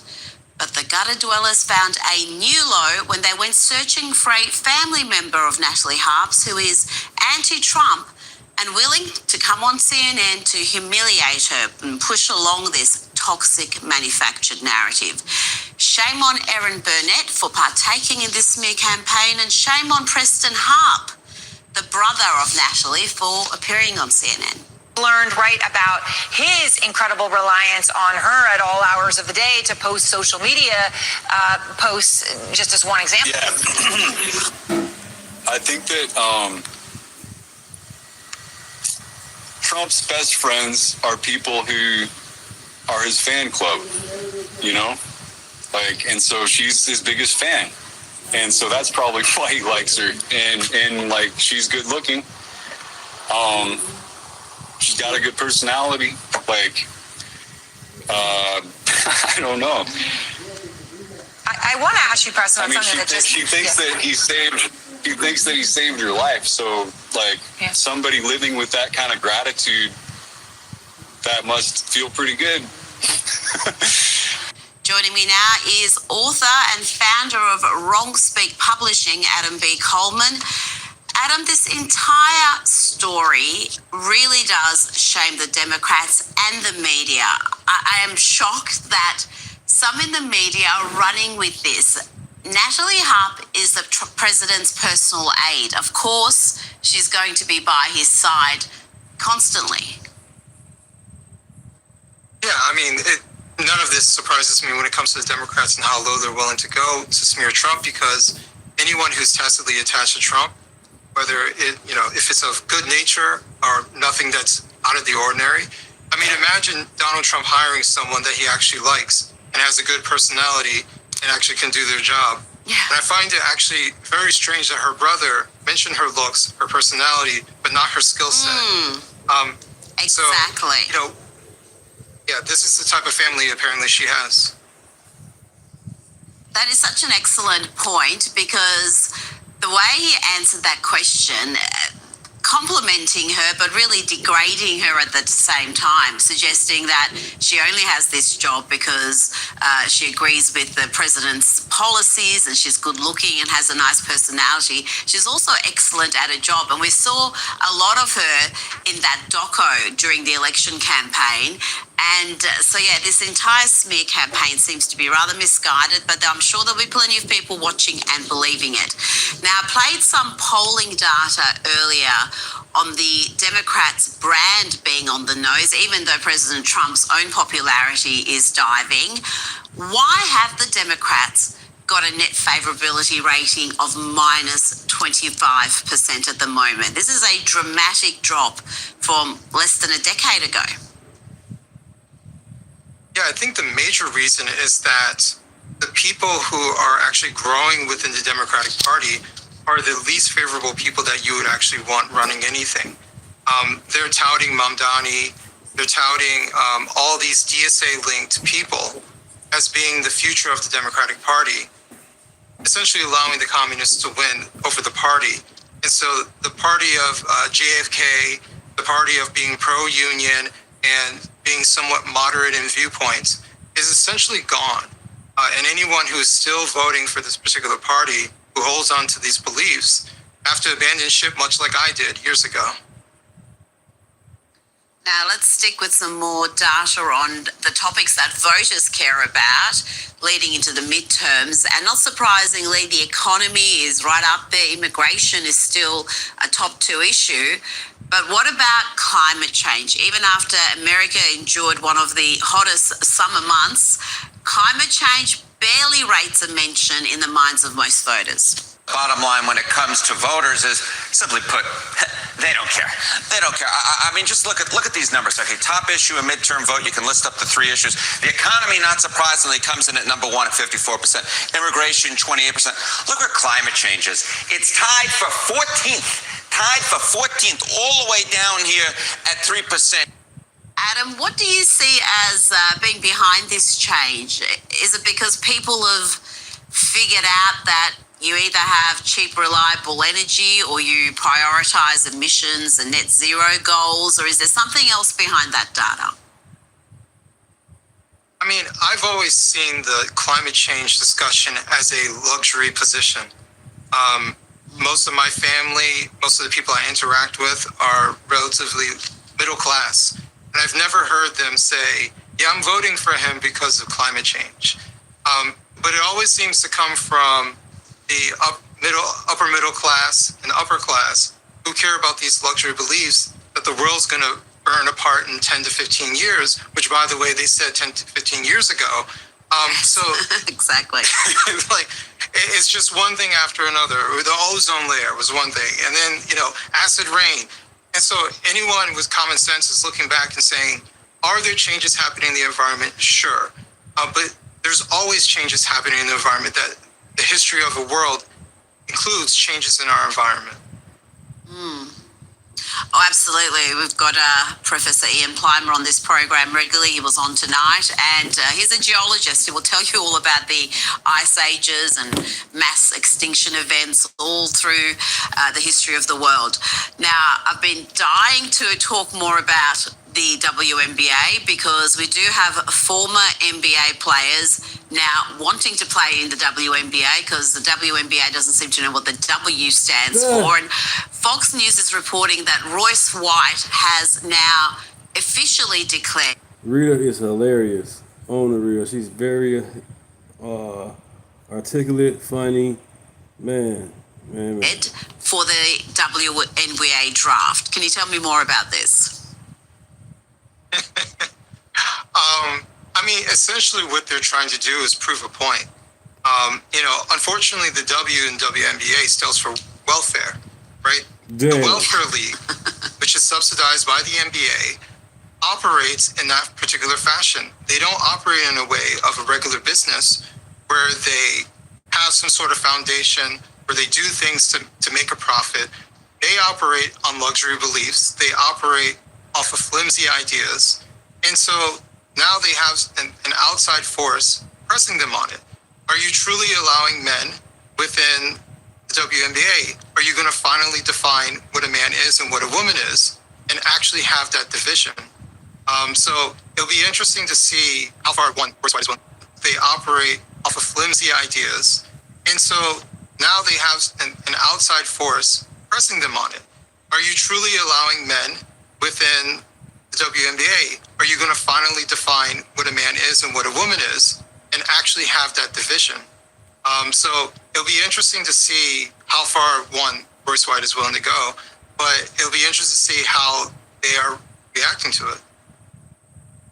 Well, the WNBA seems to have some weird self-destruction fetish because they are getting the sort of attention they've never had before. It is a real opportunity for them to reach a whole new group of fans and expand that supporter base, but they seem determined to crush it. When they have a popular player like Sophie Cunningham, who's got broad appeal, they're almost terrified to put her out there. They're trying to manage it and almost really, in a weird passive-aggressive way, attack her to say her viewpoints about men and women being different are not welcome and not really representative of the WNBA.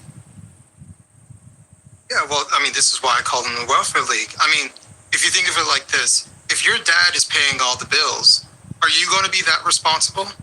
No. The NBA has been paying the bills of the WNBA since its existence. It has never turned a profit. And seemingly no one has cared if the WNBA has never turned a profit.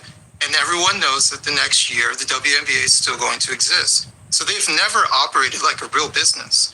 They've operated like this is a luxury existence where they want to give an opportunity for some women to play basketball. But that's about it.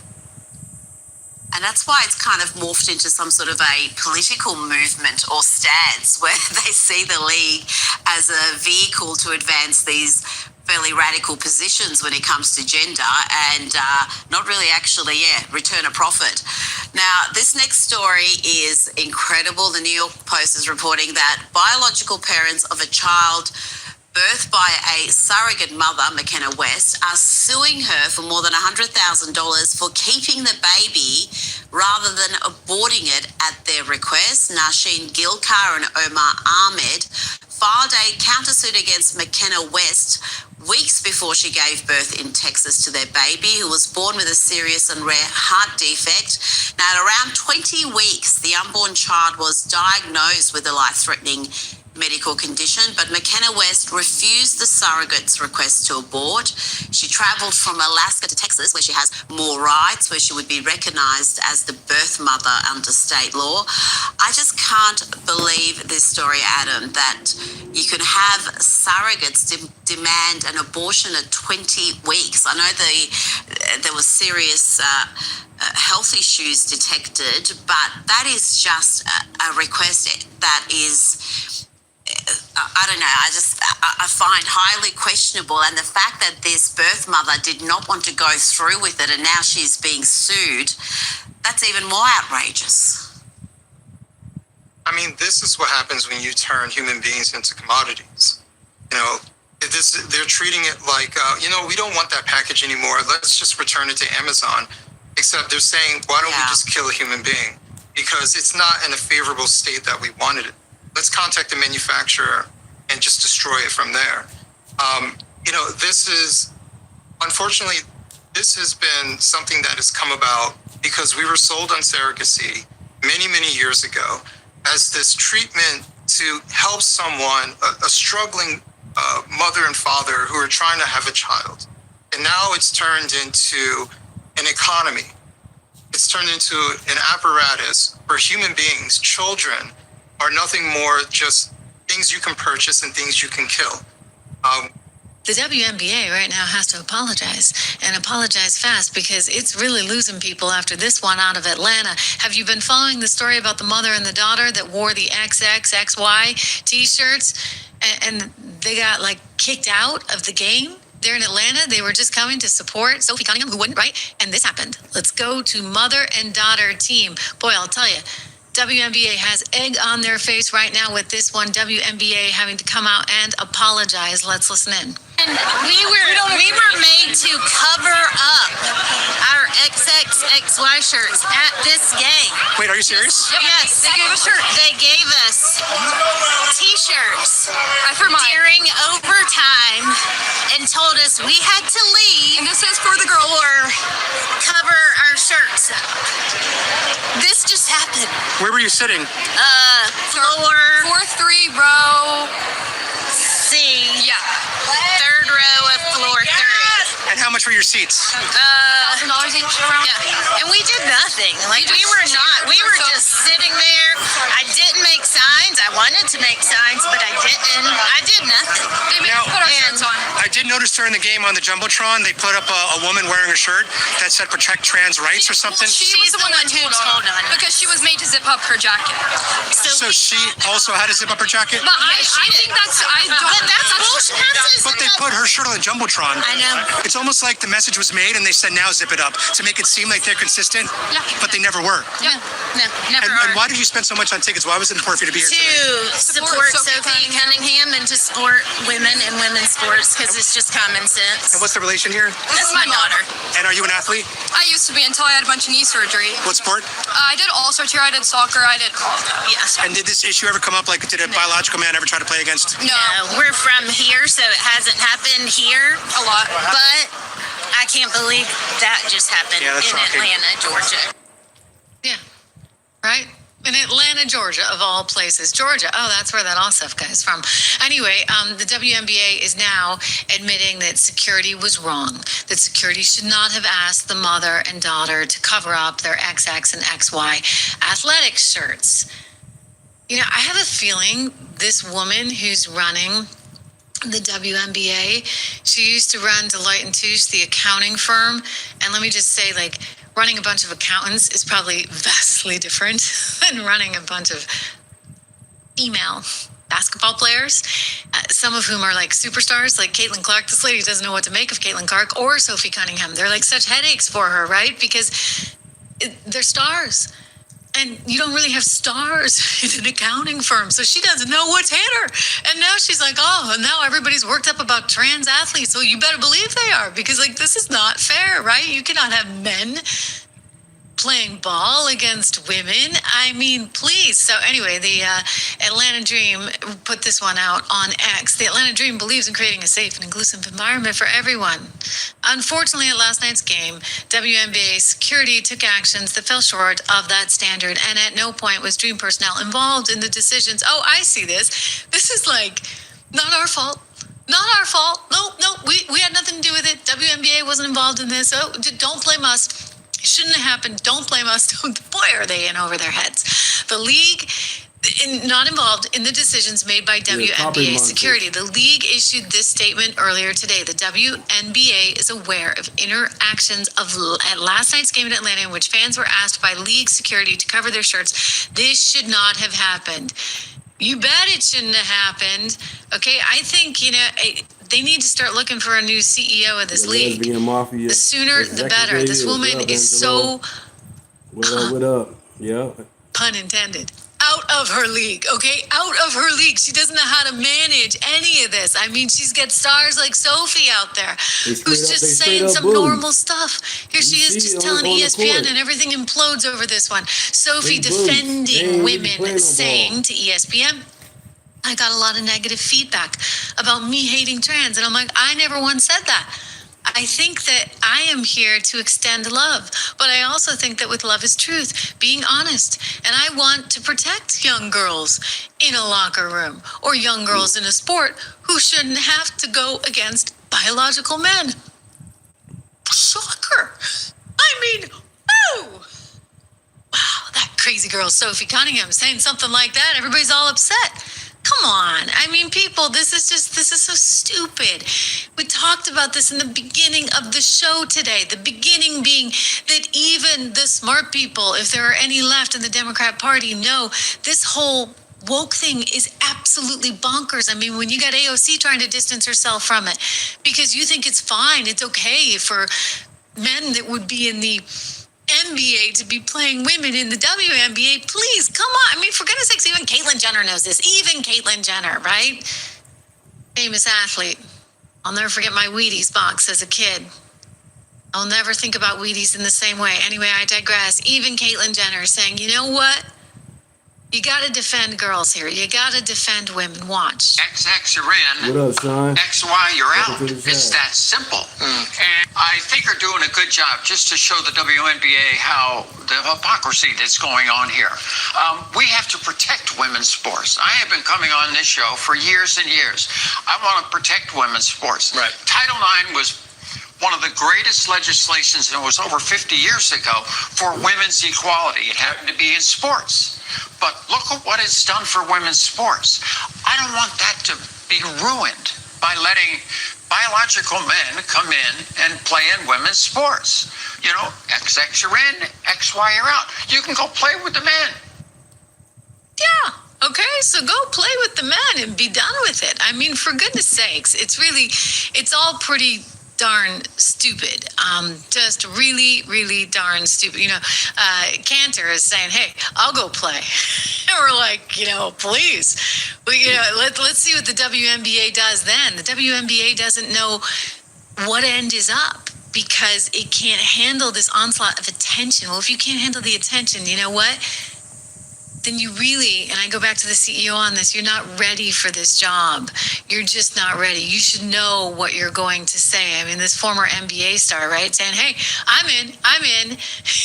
After careful consideration and reviewing the current eligibility guidelines, I'm officially declaring myself a WNBA prospect. Dun-dun-dun. I mean, this is great. It's funny. I mean, I know it's a joke, and he did this about a week and a half ago, but you get it, right? Like, it's gotten to the point where it's so bonkers, and these people are saying such crazy things that, he's like, sure, why not? I'll give it a shot. Let's listen to him.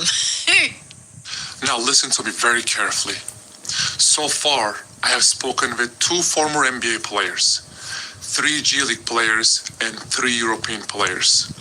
They have all said that if the WNBA won't change the rules, we are ready to join the movements, and we are considering coming out as women and putting our names in the 2027 WNBA draft.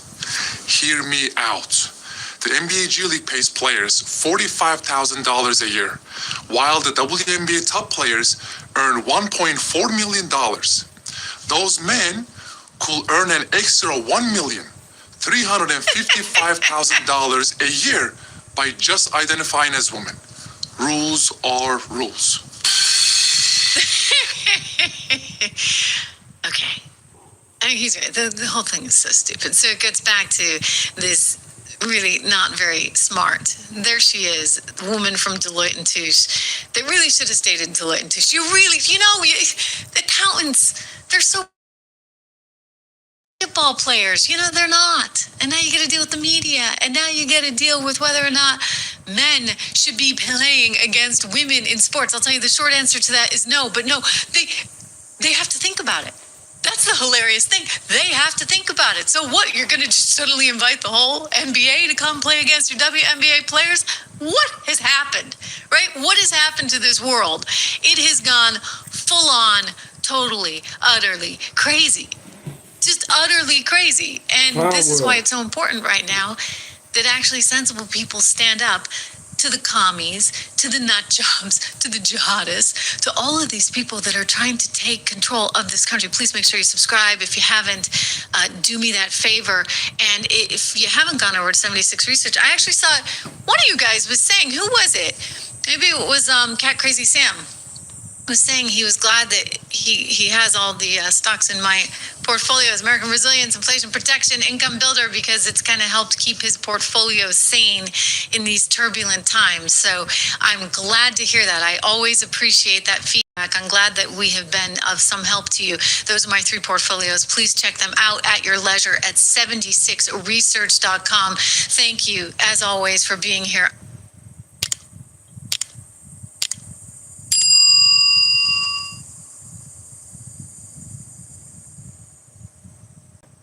It's time for Lefties Losing It.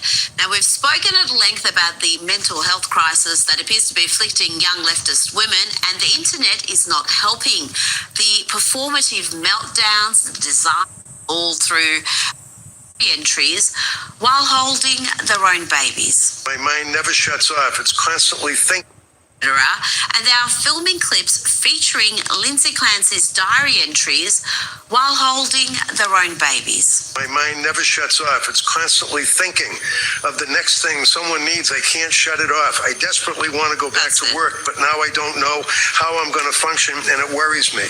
I think I preferred it when these liberal ladies were just accusing the grieving father rather than identifying with a killer. Now for a change of pace, and it seems more and more brave and stunning ladies are showing their support for the WNBA and perhaps even nominating for the draft. I like the form of these 2.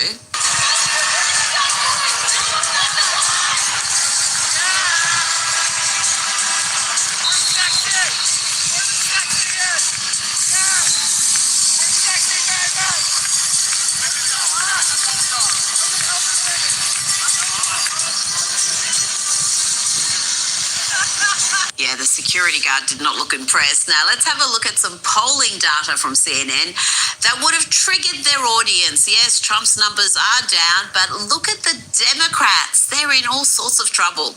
PU when it comes to the Democratic brand, the net favorability rating of the Democratic Party. You know, back in 2018, when Democrats, during the first Trump presidency, right, when they were able to win back control of the House, they were even. They were even, right? Favorable minus unfavorable, even at 0-0-0.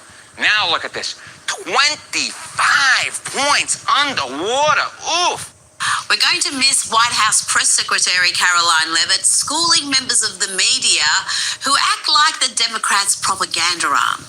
What a stupid question. I'm now regret giving a question to the Associated Press. You're a left-wing hack. You're not a reporter. So if there were peaceful protests on Saturday for the military parade, President Trump would allow that? Of course the president supports peaceful protests. What a stupid question. She was the youngest press secretary, but she was competent, articulate, and smart as a whip and never took a backward step.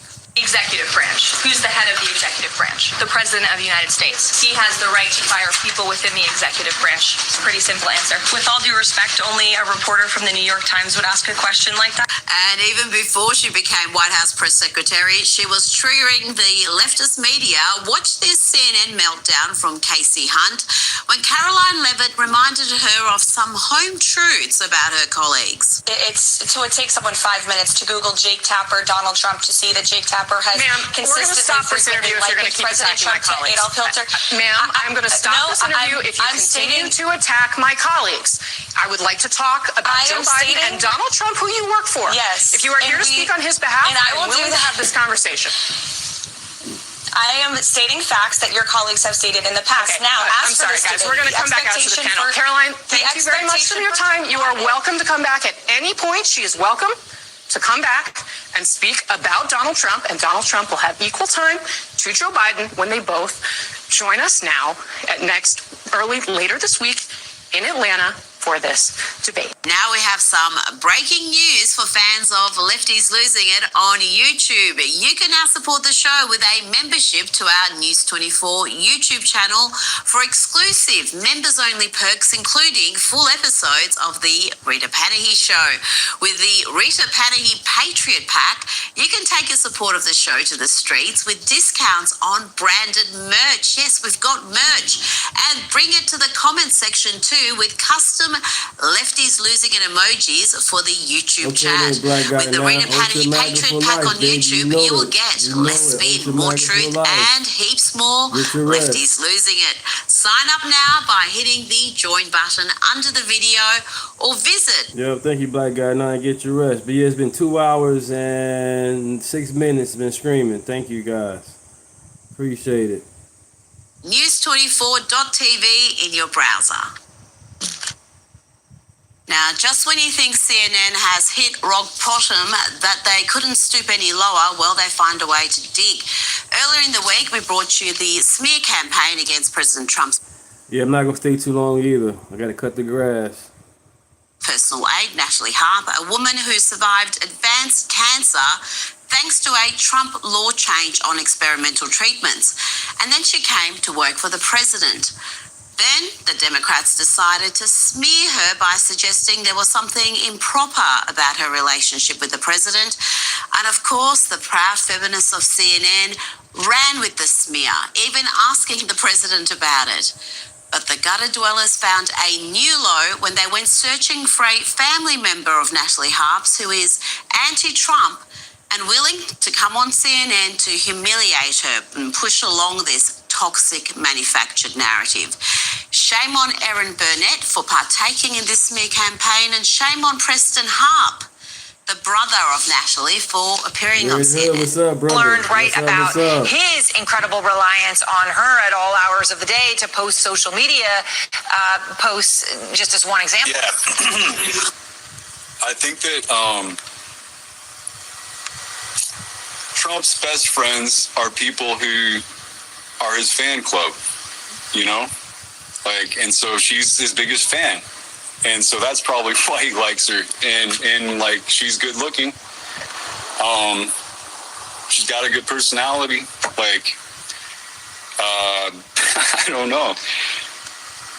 I want to ask you, Preston, on something that just... She thinks that he saved your life. So, like, somebody living with that kind of gratitude, that must feel pretty good. Joining me now is author and founder of Wrong Speak Publishing, Adam B. Coleman. Adam, this entire story really does shame the Democrats and the media. I am shocked that some in the media are running with this. Natalie Harp is the president's personal aide. Of course, she's going to be by his side constantly. Yeah, I mean, none of this surprises me when it comes to the Democrats and how low they're willing to go to smear Trump, because anyone who's tacitly attached to Trump, whether if it's of good nature or nothing that's out of the ordinary. I mean, imagine Donald Trump hiring someone that he actually likes and has a good personality and actually can do their job. Yeah. And I find it actually very strange that her brother mentioned her looks, her personality, but not her skill set. Exactly. So, yeah, this is the type of family apparently she has. That is such an excellent point, because the way he answered that question, complimenting her but really degrading her at the same time, suggesting that she only has this job because she agrees with the president's policies and she's good looking and has a nice personality. She's also excellent at her job, and we saw a lot of her in that doco during the election campaign. And so, this entire smear campaign seems to be rather misguided, but I'm sure there'll be plenty of people watching and believing it. Now, I played some polling data earlier on the Democrats' brand being on the nose, even though President Trump's own popularity is diving. Why have the Democrats got a net favorability rating of minus 25% at the moment? This is a dramatic drop from less than a decade ago. Yeah, I think the major reason is that the people who are actually growing within the Democratic Party are the least favorable people that you would actually want running anything. They're touting Mamdani. They're touting all... Sean, you defended Bill Clinton, the man who cheated on his wife, you know what I'm saying, in the Oval Office. First he said he didn't do it, then he said he did. You defending this guy? Are you serious? The man got excited looking at the Epstein picture. The man went back in the day. I'm like, whoa, come on, Bill, slow down. The world's watching you. Hillary's right there next to you with that picture in your hand. The man got excited. You want to talk about that, huh, Sean? Too much for you? You're going to fit your narrative. When you come to people's channel, man, make sure you know who people's channel is, because we know our stuff, man. It's called Facts Over Feelings over here on this channel. If you're in your feelings, then you're in the wrong channel, because it's Facts Over Feelings. all these DSA-linked people as being the future of the Democratic Party, essentially allowing the communists to win over the party. Right, Brian. And so the party of JFK, the party of being pro-union and being somewhat moderate in viewpoints is essentially gone. And anyone who is still voting for this particular party, who holds on to these beliefs, have to abandon ship much like I did years ago. Now, let's stick with some more data on the topics that voters care about leading into the midterms. And not surprisingly, the economy is right up there. Immigration is still a top 2 issue. But what about climate change? Even after America endured one of the hottest summer months, climate change barely rates a mention in the minds of most voters. Bottom line when it comes to voters is, simply put, they don't care. They don't care. I mean, just look at these numbers. Okay, top issue, a midterm vote, you can list up the 3 issues. The economy, not surprisingly, comes in at number 1 at 54%. Immigration, 28%. Look where climate change is. It's tied for 14th. Tied for 14th, all the way down here at 3%. Adam, what do you see as being behind this change? Is it because people have figured out that you either have cheap, reliable energy or you prioritize emissions and net zero goals, or is there something else behind that data? I mean, I've always seen the climate change discussion as a luxury position. most of my family, most of the people I interact with are relatively middle class. And I've never heard them say, yeah, I'm voting for him because of climate change. But it always seems to come from the upper middle class and upper class who care about these luxury beliefs that the world's going to burn apart in 10 to 15 years, which, by the way, they said 10 to 15 years ago. So exactly. Like, it's just one thing after another. The ozone layer was one thing, and then, acid rain. And so anyone with common sense is looking back and saying, are there changes happening in the environment? Sure. But there's always changes happening in the environment. That the history of the world includes changes in our environment. Oh, absolutely. We've got Professor Ian Plimer on this program regularly. He was on tonight, and he's a geologist who will tell you all about the ice ages and mass extinction events all through the history of the world. Now, I've been dying to talk more about the WNBA because we do have former NBA players now wanting to play in the WNBA because the WNBA doesn't seem to know what the W stands for. And Fox News is reporting that Royce White has now officially declared for the WNBA draft. Can you tell me more about this? Essentially what they're trying to do is prove a point. Unfortunately, the W in WNBA stands for welfare, right? The Welfare League, which is subsidized by the NBA. Thank you guys for the likes. Thank you guys for subscribing. Really appreciate it. Name is Deunta. Thank you guys for stopping by. Appreciate it. Operates in that particular fashion. They don't operate in a way of a regular business where they have some sort of foundation, where they do things to make a profit. They operate on luxury beliefs. They operate off of flimsy ideas. And so now they have an outside force pressing them on it. Are you truly allowing men within the WNBA? Are you going to finally define what a man...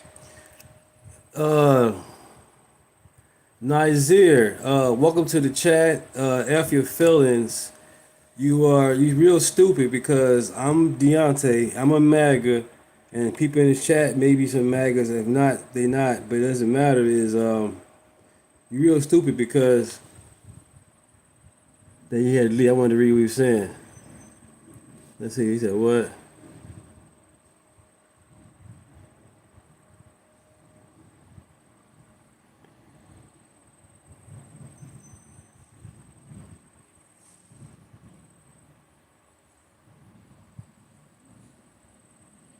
We do know our stuff. That's the whole thing about it. Welcome to the chat. Is and what a woman is, and actually have that division. So it'll be interesting to see how far Royce White is willing to go, but it'll be interesting to see how they are reacting to it.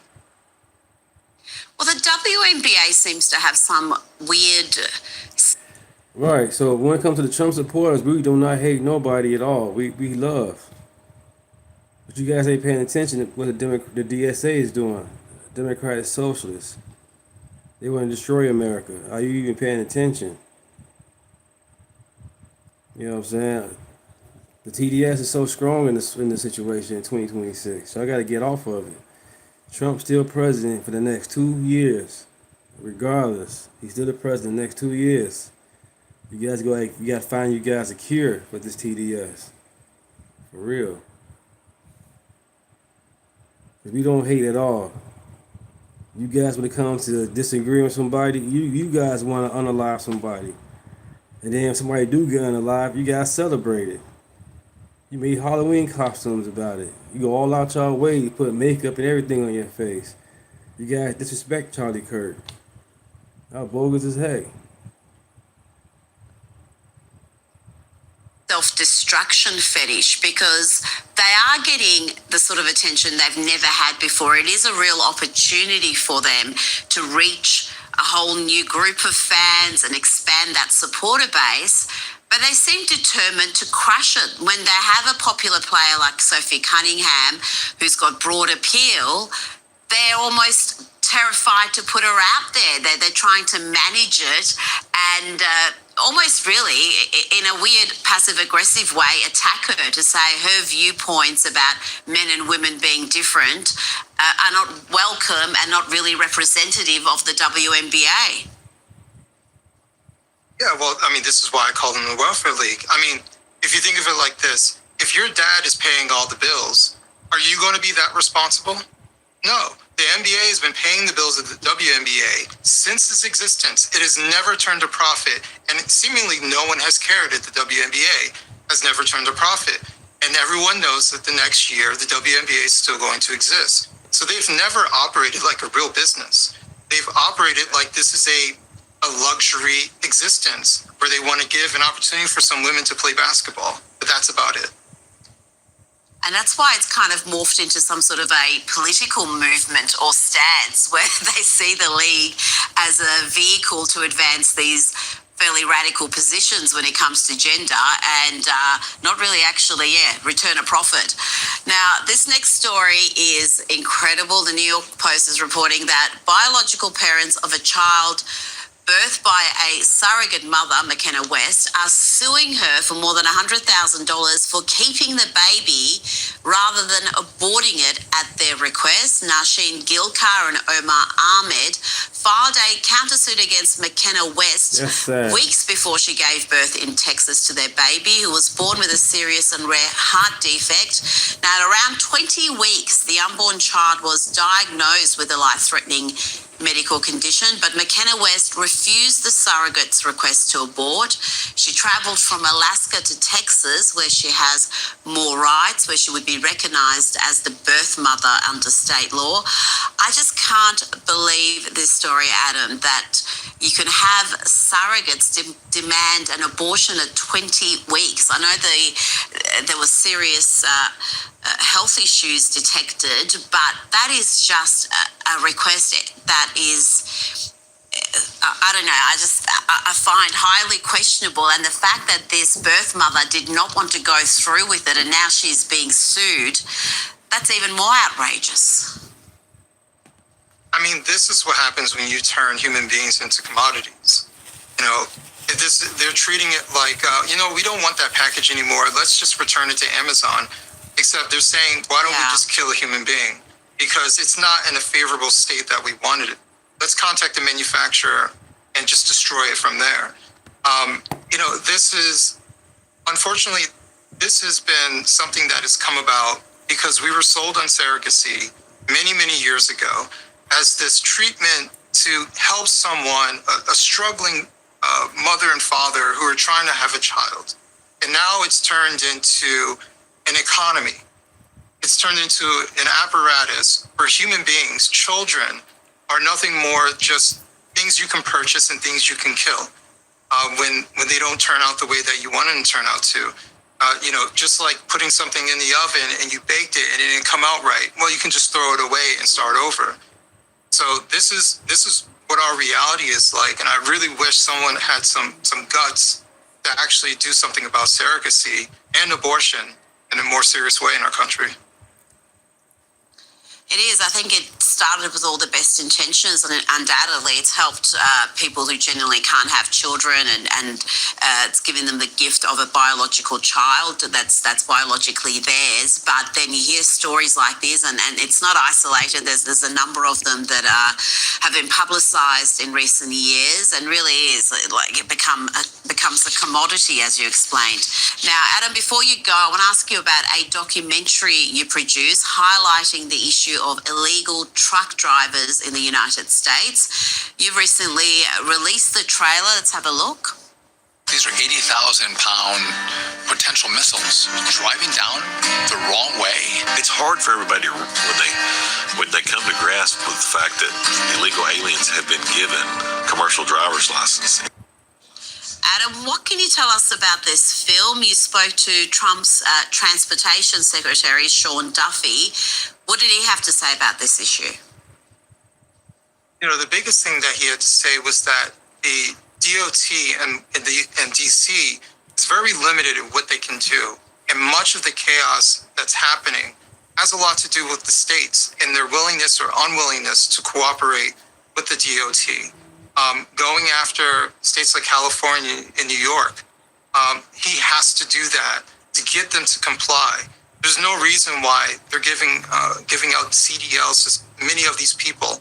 Some of them who don't have full names on their licenses. Some of them have licenses that go longer than their visas. So they're doing many things, and ultimately, this film is about the victims. There are four families that I'm highlighting within this film, and 4 deaths and 1 severe injury to a little girl, Delilah Coleman. And a mother and a daughter are killed. Talking to the widow of a man she was just speaking with minutes before an illegal immigrant crashed into her husband, a guy who was deported 16 times prior, and ended up behind the wheel of a truck again. So, these are real people, and often they become headlines, maybe a clip out there. But I wanted to show the raw emotion of these people who are still struggling. Some of them lost their loved ones 2 years ago, but it's like it's yesterday that this person was gone, pillars of communities destroyed. And I will just say one quick thing. We don't fully know how many Americans have been killed because when you get into a car accident, no one's checking your immigration status. But what we've been able to find so far is 47 or 49 Americans have been killed. And many of these crashes include multiple deaths in a single crash, 4 or 5 people killed in a single crash. So that's just what we were able to dig up with very limited information. Well, yeah, when you're talking about crashes involving trucks, the devastation can be enormous. Adam B. Coleman, thank you so much for your time. And apologies in advance because I have one final dose of Rosie for the week. Here is the Trump-obsessed former comic who is filling in for Jimmy Kimmel, and of course her monologues are centered around one topic. This has been kind of a strange experience for me because all of a sudden I'm re-famous. I'm back in the spotlight, all thanks to President Oompa J. Loompa, who is watching us this evening from inside a catering cart.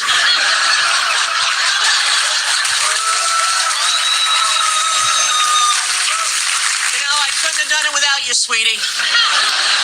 You brought me back, just like you did with fascism and the measles.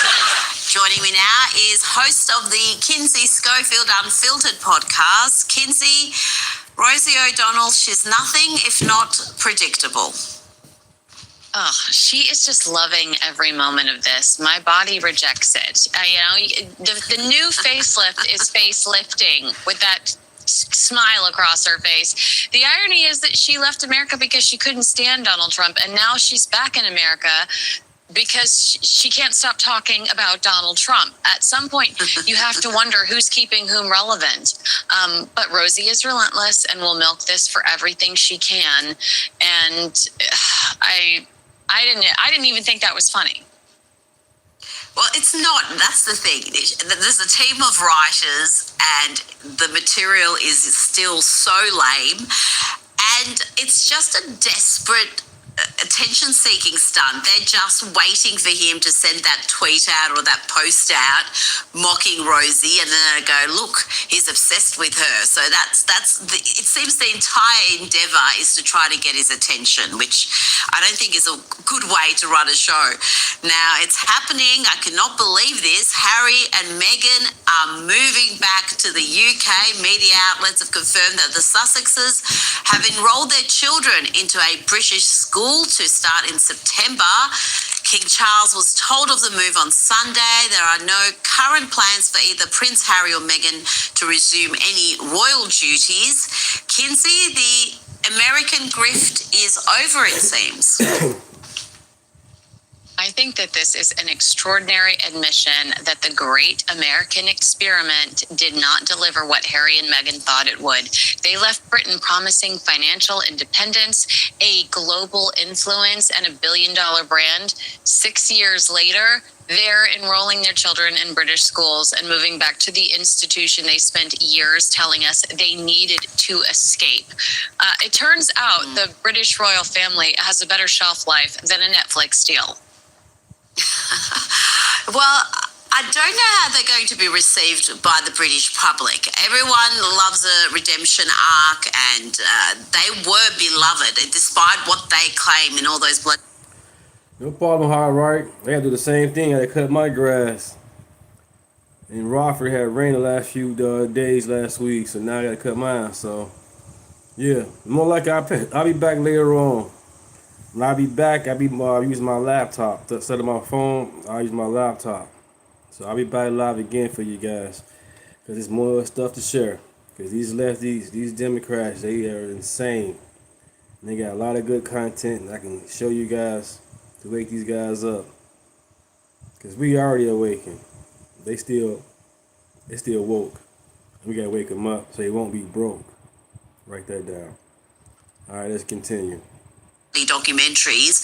When Meghan first came on the scene, she was met with almost unchecked adoration. I remember, because I was one of the lone people going, can't you see how fake she is? But everyone else was loving her. I do wonder about Prince William and Princess Catherine. How are they going to cope with this two being back in the country? The future king and queen certainly aren't on good terms with the ginger and the whinger. Well, so my sources in the UK are just waking up, and I can tell you that I'm told there is a genuine concern within the Wales camp because Harry and Meghan are considered unpredictable, and Prince William and Princess Catherine have already lived through the consequences of very public accusations and the enormous online hostility that followed. So I don't think William's first reaction is going to be wonderful. The family's back together. I think his priority will be protecting Catherine, protecting their children, and protecting their privacy from his brother. Now, before we move on from the royals, Queen Camilla has broken her silence on King Charles' cancer diagnosis. Have a listen. I remember coming to see our Maggie's just after the king being diagnosed. Nobody could say anything at the time. That was quite difficult. I almost said something, but I felt that it wasn't the time to say. Kinsey, not often that we hear from Queen Camilla. What did you make of the interview? Well, you're absolutely right. This was such a big deal that Queen Camilla was addressing King Charles's cancer. And it's an example of how Harry and Meghan distract from everything, isn't it? If Harry and Meghan hadn't announced what they did, then you and I would have been discussing this primarily and not the Sussexes. They're a distraction. But this is a lovely story. She's speaking for a film marking the 30th anniversary of Maggie's. This is the cancer support charity she served since 2008. And, she talks about how disciplined the king is and how resilient he is. And, we're not just saying a queen here, we're saying a wife. And I think it's a very sweet story. Now, Madonna has celebrated her 68th birthday in Greece. Everyone's in Greece. Professor Ian Plimer, I just spoke to, was on the Greek Isles.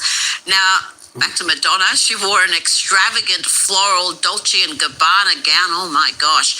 Kinsey, tell me about the celebrations. Was the much, much younger boyfriend at the party?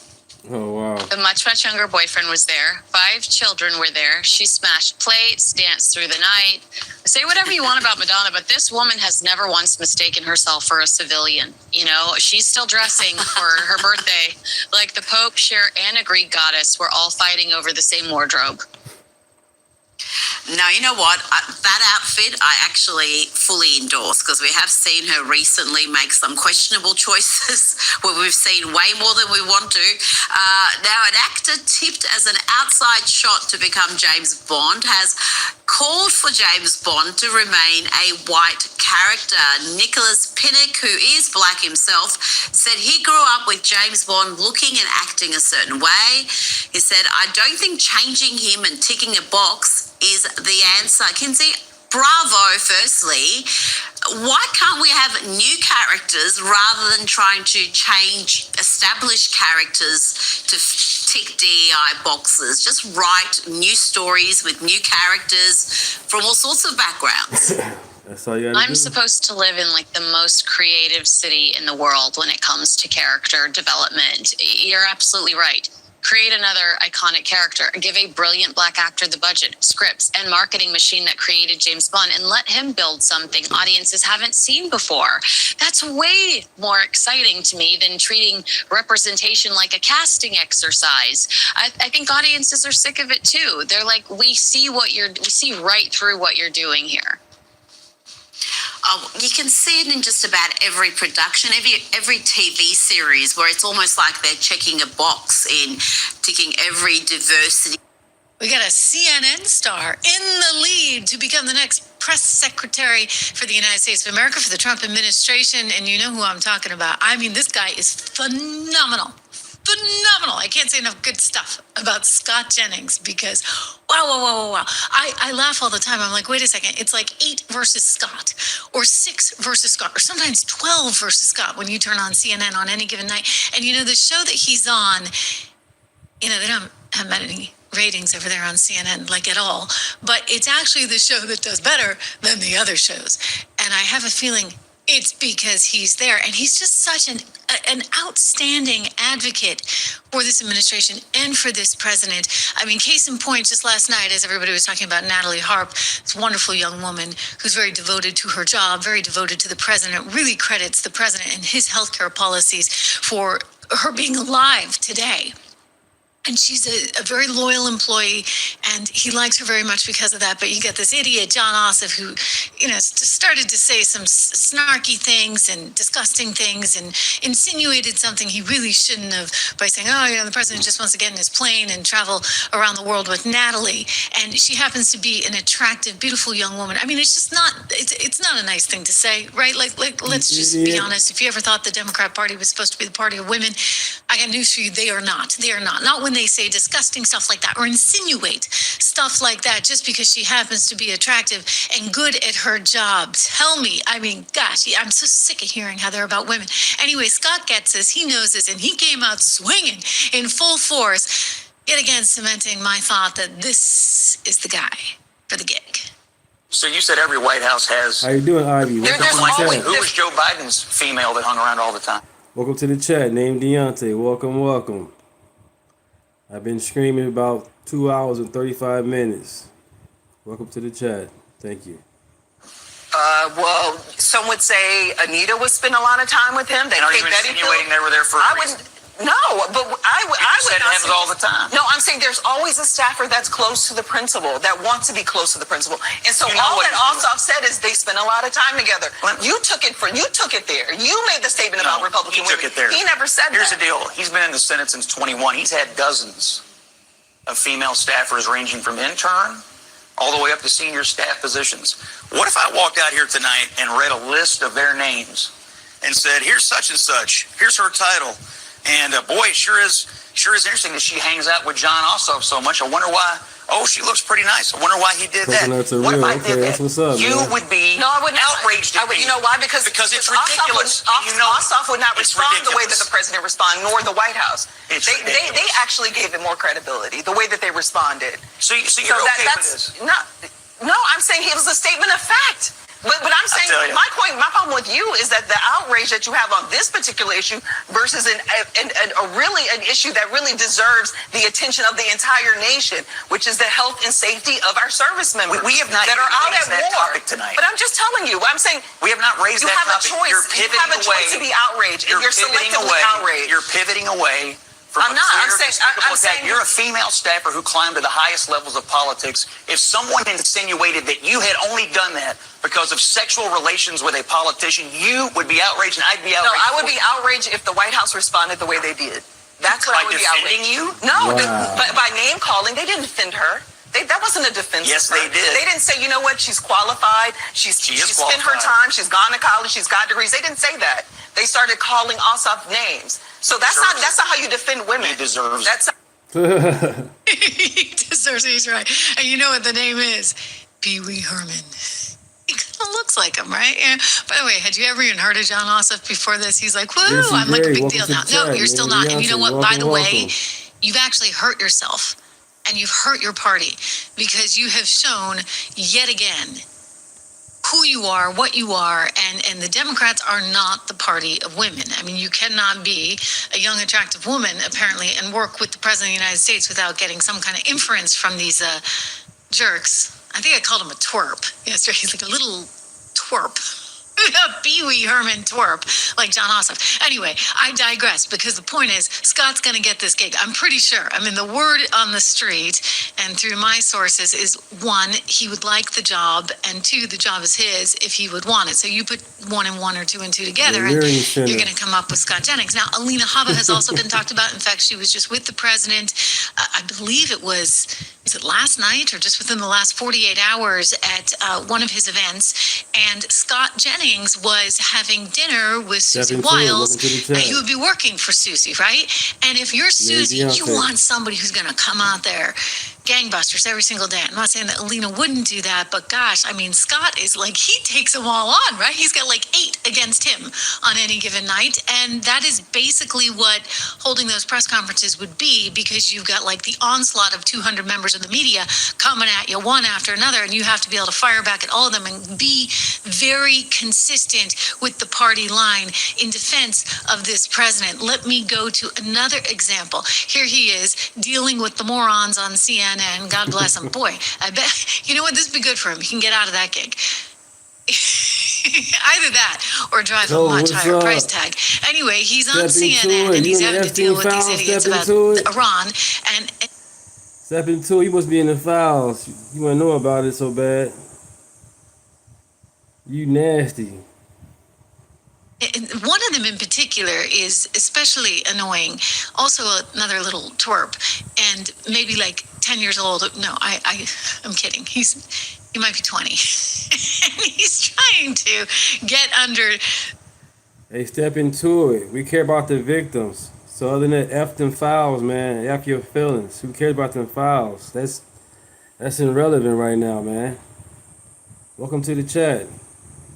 Watch some videos. Chat with the people in the chat. You know what I'm saying? Learn something. Get out your feelings. If you in your feelings, don't come to this chat. You can go somewhere else. Period. If we kick you out, don't be crying. Don't be crying, you get booted. Because more likely we kick you out, you be back anyway. Like Cole. Scott's skin.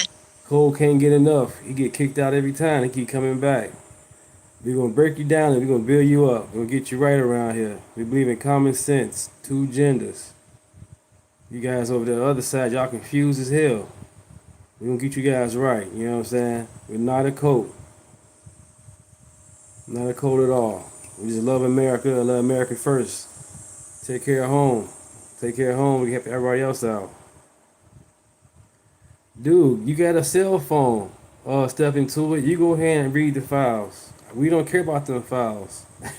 That's stupid. Why you jump on people's chats and ask about the Epstein files? Go ahead and Google it. Don't you got an iPhone or a government phone? Don't you got your Obama phone? Get your Obama phone and Google up what the Epstein files is. Other than that, you a waste. Another mouth breather. Keyboard warrior. You like open borders, don't you? You cool with the borders being open. Those freaks. Go to the border. About the war in Iran. Listen to this. Again, I just want to make my point here. He's got it covered on every angle, whether it's Natalie, whether it's Iran, whether it's the economy. Watch. I mean, honestly, they have been at war with us for 47 years. We all know that Scott Jennings is more than happy to defend a war with a country that starts with the letters IRA that we are currently failing, that is going to put us trillions and trillions of dollars more in debt. I was only a few years old while you were in the administration defending prior endless wars. Now this war is failing. 8 weeks is endless So to you? like Okay, you said it was going to be 4 to 6 weeks. You have the attention span of a gnat? Is that Homie, what you I have? debated you on TV 4 to 6 weeks ago, and you said we were weeks away from it. Now you're making condescending remarks because you can't defend the fact that this war is not going your way. Wait, one more time. Not going your way. Name one political concession.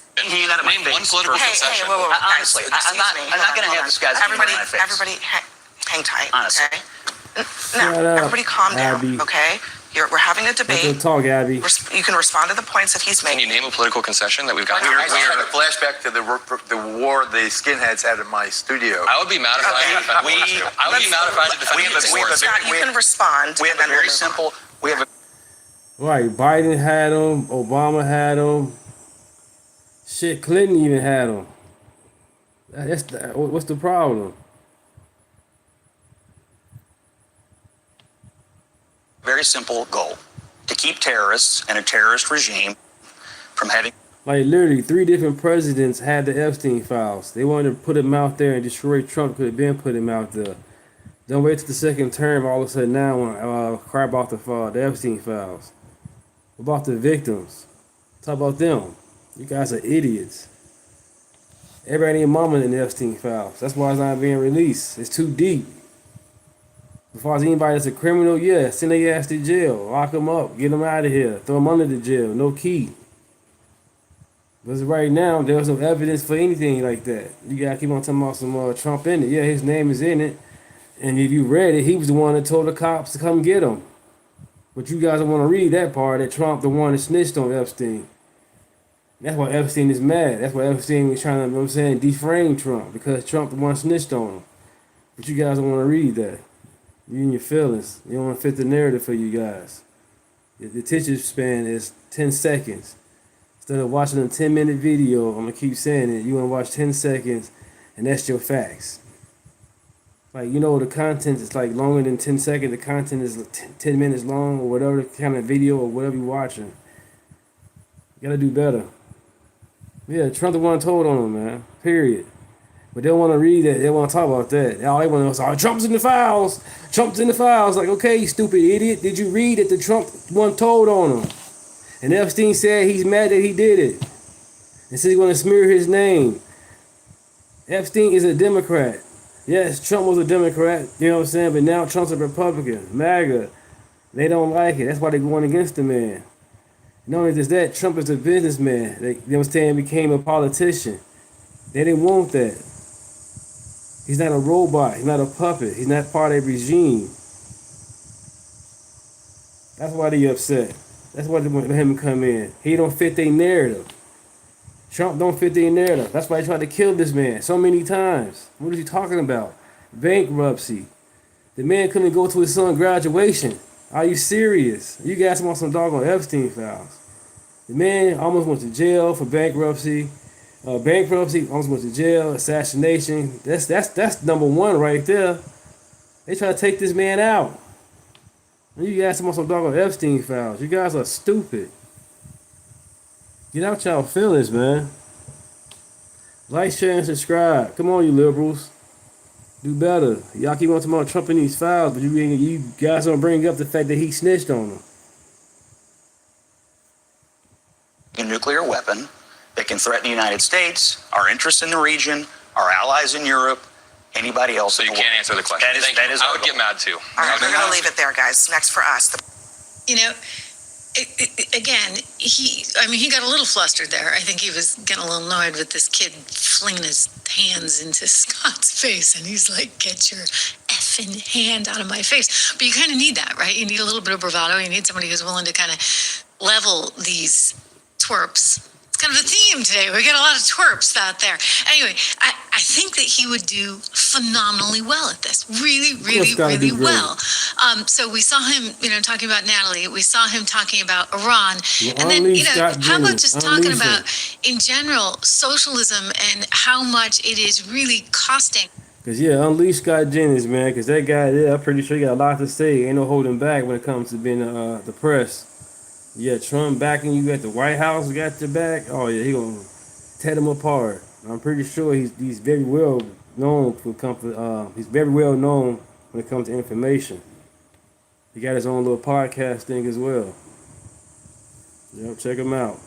The Democrat Party overall, and boy, were they dumb to put Abdul El-Sayed in as their nominee in Michigan, right? I do think Democrats have made a huge mistake with Abdul El-Sayed in Michigan. But I think all these races are going to be close. I think the Republicans do have good candidates, and I think the Republicans are going to have plenty of reasons. They did a terrible job. This guy said he wants Sharia law in America, and he's mad that America is banning it. Don't want it. You know what I'm saying? So there's a reason. They don't want no free speech. Women's rights is out the window. You guys about some Roe versus Wade. Sharia law is way worse than that. But you guys don't want no research. You guys want to be in your feelings. You liberals, you Karens, you Darrens, you Tiffany's. And you Kevins, do your research, man. Sources, and I think they've got a story to tell. Just Friday, we learned that for the first time in 60 years, prescription drug prices are falling. Every single politician, everybody here has ever worked for us said they were going to do it. Trump and the Republicans finally did it. There is a story to tell, and there is a bright line contrast to be had in this election. It's not good enough just to call them socialists. You have to say what you've done, and you have to say what the impact of their policies would be. But I think we've got enough candidate quality and talent to do that. I got to tell you, he's really good. Like, that was a really special pivot. So he wasn't just talking about El Said and how miserably El Said is doing in the polls, but he then turned it, right? Because remember, you cannot be a party that is just against something. You can't just be against Mamdani and El Said, as popular and, appealing as that is, don't get me wrong. You've got to be for something. And in this case, he took that negativity surrounding El Said and he spun it forward and he said, look at what we have done for healthcare. And that is, look at how we have brought prescription drug prices down. And so he's feeding them a different narrative. And this is incredibly important. And this is what he knows. And this is, by the way, what Susie Wiles knows. In other words, you need to basically manage the media. And, you can go around and fire to fire and put out all these fires, but you can also kind of nudge them in a certain direction. And you want to point them into the positive stuff while still, giving them a little bit of color and a little bit of flair, as this president so aptly does every single day. I wanted to look at a statistic, though, that our friend named Deontay. Welcome to the chat, Mike. You doing well? That's good. Same here. Yeah, just showing, these liberals and Democrats to wake up, man. We're going through a spiritual warfare. Nobody is perfect. But we already know one side thinks a woman can be anything because they thought of it by going to the bathroom all of a sudden. Now they want to be a woman or a man. Like, no, stay who you are. You're perfect who you are. God didn't confuse making you a man or a woman. And the Democrat Party is keep on pushing this crazy stuff. Then they keep on pushing, they want to defund the police. Now, they got to the point where the DSA using that agenda against them. They want to defund the police, the Constitution, and the jails.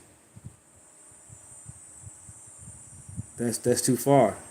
That's too far. And as me, as MAGA, and as a Democrat that voted at one point, I believe, hey, it's time to wake these people up and let them see the truth out here.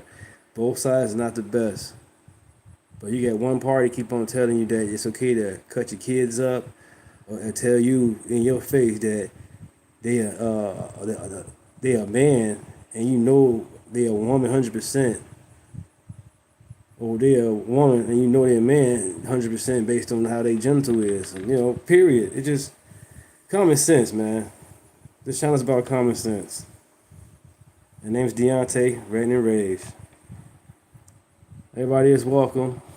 I may be MAGA. Most of the guys in the chat may not be. But everybody is welcome. We are here to agree or disagree and get out our feelings. It's all about facts and the truth.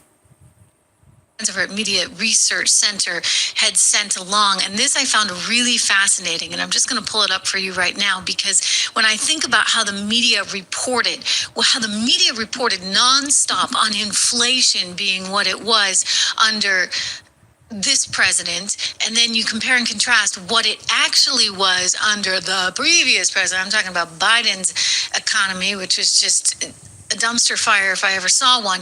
And Media Research Center put this out, and I thought this was really critical. So here you see Scott, of course, talking about drug prices and how those are coming down. Look at what Media Research Center just put out. If you look at midterm, runaway inflation they had under Biden. I mean, it was awful, 8.6%. And then you compare and contrast what this president's had, which is 3.6%. I mean, that is a very different story. And yet, what do you hear from the media nonstop? Inflation, inflation, inflation, inflation. And you hear about the war and And actually, I was also looking at this gas prices, and everything is local, right? So don't get me wrong. If you're paying through the nose in California, I feel for you, but well, you live in California and you've got these people that decide to put on every possible tax they can think of onto energy prices. But overall, gas prices actually aren't tremendously higher now than they were even last year. So that is actually, I mean, there's a lot of exaggeration that goes on, and it's because the media is this echo chamber and they want to, turn out one particular story that is always against Trump. And so what he's saying is, look, you can go after the bad guys, the quote unquote jihadists, as the president is now calling them, but you've also got to, and he didn't explain it in this way, I'm explaining it to you, you got to actually have the goods on what actually is happening. And so I think he'd do a really good job standing up there at the podium and being like, okay, whatever, 8.6%. Did you know it's only 3.6%? I mean, great, it's 3.6. Wouldn't we love it to be down? You actually don't want it to go down because then you're fighting deflation, which is a whole harder thing, right? Because why would you buy anything today if you knew it was going to be less next month or less next year? And that's when you get into a deflationary environment. So you actually, believe it or not, don't want that. You want a little bit of modest inflation, which is kind of what keeps the economy going. I know it's kind of crazy to say, but yeah, you need a little bit. And this is what we've got. We got a little bit. This is the Goldilocks, you're actually in a Goldilocks environment. So I think he could do a good job. I think he's smart. And I think he could really represent, in terms of the economy, some of the statistics really well. Now, this is nothing against Alina, who's absolutely beautiful and a sunny personality and very talented, in terms of defending the president. But she had some mistakes along the way, dare I say. I know she's got a lot of fans out there, of which I'm one. But in terms of her legal representation of the president, not necessarily perfect. I've often thought she'd be a better PR person, spokesperson, than a legal representative. But if it's between the two, all right, all things being equal, granted she's prettier, but I think Scott is really going to be a winner at this job. I just think he's going to get this press really, really and truly knocked into shape. And, he's got some tall shoes to fill. Caroline Leavitt was pretty darn good at her job. She may be going to Fox, by the way. That's, again, the word on the street. But, Caroline was extremely, extremely good. And the president knows that, right? The president knows that. In fact, he's talked about it at length. He was just asked about it by a reporter over on Fox, actually Alexis something, who asked him, what do you think about these shoes that have to be filled? And he agreed, like, these are some really, really big shoes that need to be filled. And I think, and in saying that, he kind of was joking around. He's like, oh, but could you do it, et cetera? You're pretty good. Look, he knows who he wants. And Susie knows who they want. And right now, I'm just going to tell you who I think, well, I know who I want, but I think, all things being equal, this guy's in the lead, and it's his job to turn down. So let's start a pressure campaign, shall we, for Scott? Hey, Scott, you need to do this for the good of the country. I know you guys are like, Trish, would you ever consider it? Here's the short answer: no. Yeah.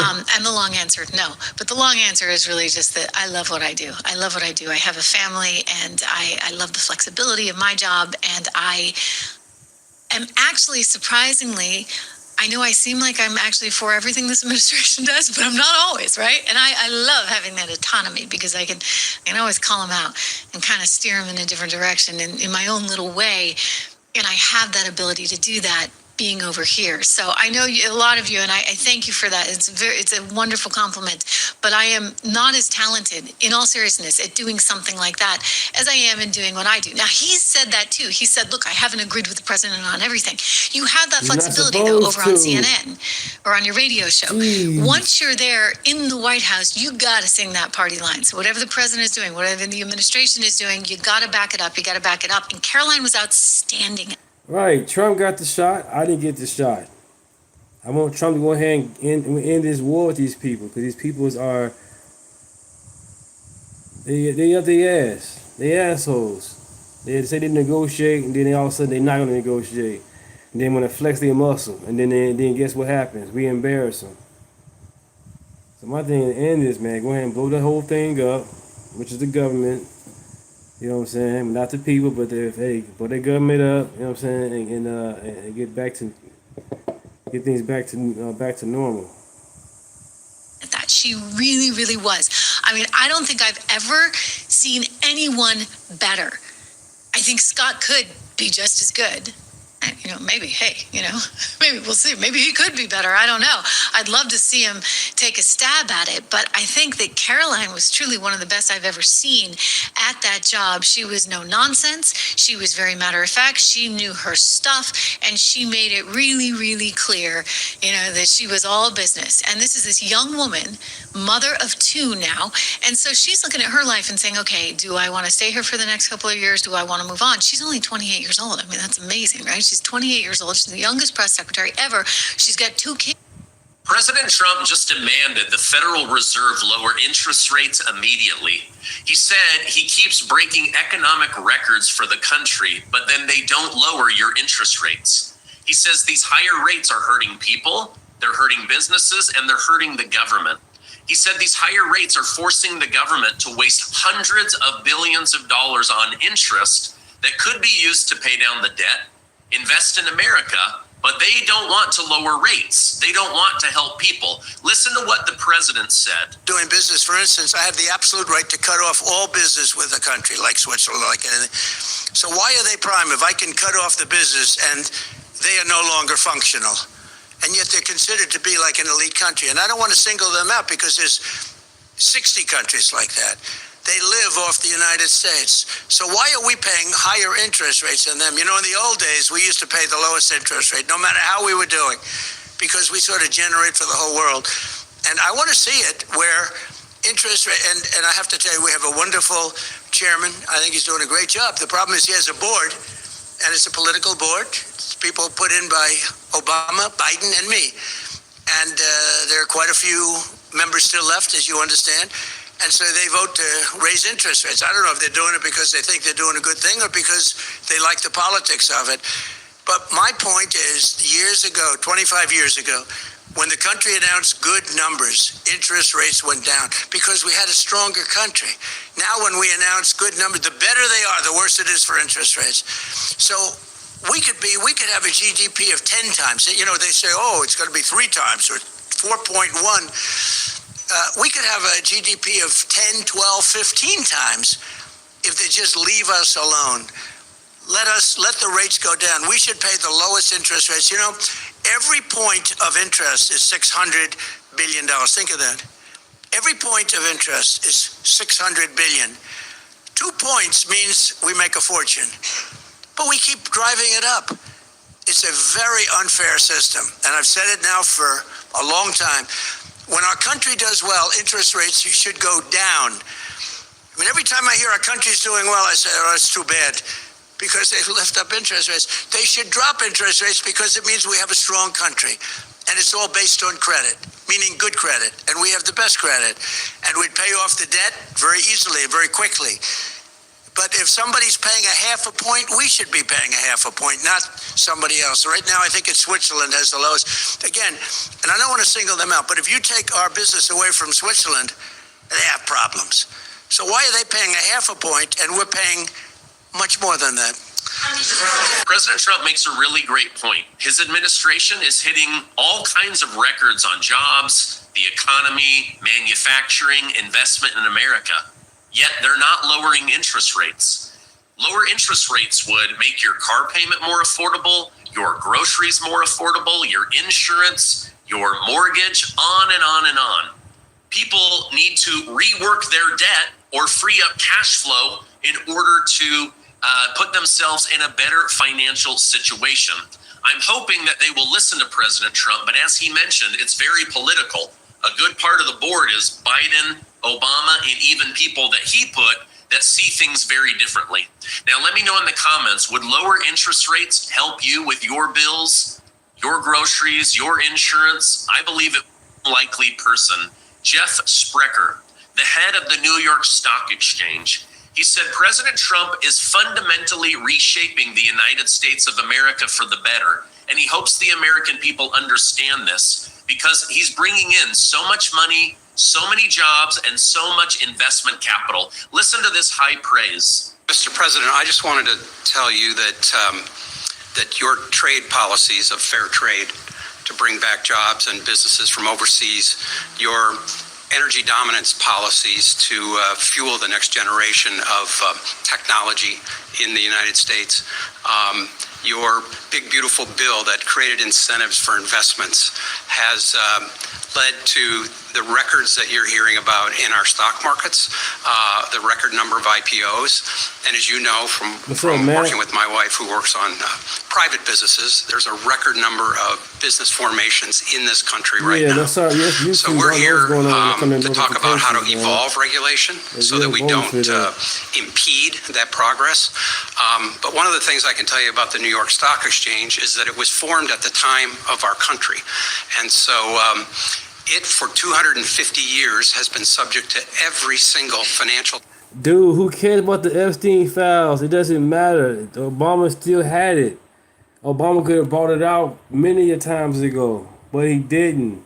You guys only talking about it now during his second term. They could have brought it out when he got assassinated. You know what I'm saying? Assassination attempts. They could have brought it out during assassination attempts. They could have brought it out when he was going to court in New York. They could have brought it out when he was in Georgia. They had plenty of time, media time, to bring up the Epstein files during his whole court cases. Besides the assassination attempts. What are you talking about? The Epstein files been around damn near, 15 years, if not longer? Facts over feelings. Because if you don't fit your narrative, you know what I'm saying, you tripping. Because if it fit your narrative, you don't want to believe it. That's crazy. People had these files for years. The man went to, you know what I'm saying, had mug shots. They could have had it right then and there. Epstein file. Trump in the mug shot. Perfect. But it didn't happen. It was all about voter fraud, all that BS.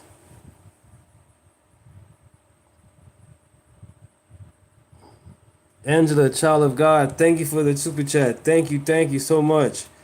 Appreciate it. I'm monetized because you guys. I really appreciate that. Thank you for the super chat. Services regulation that has ever passed in the United States, bar none.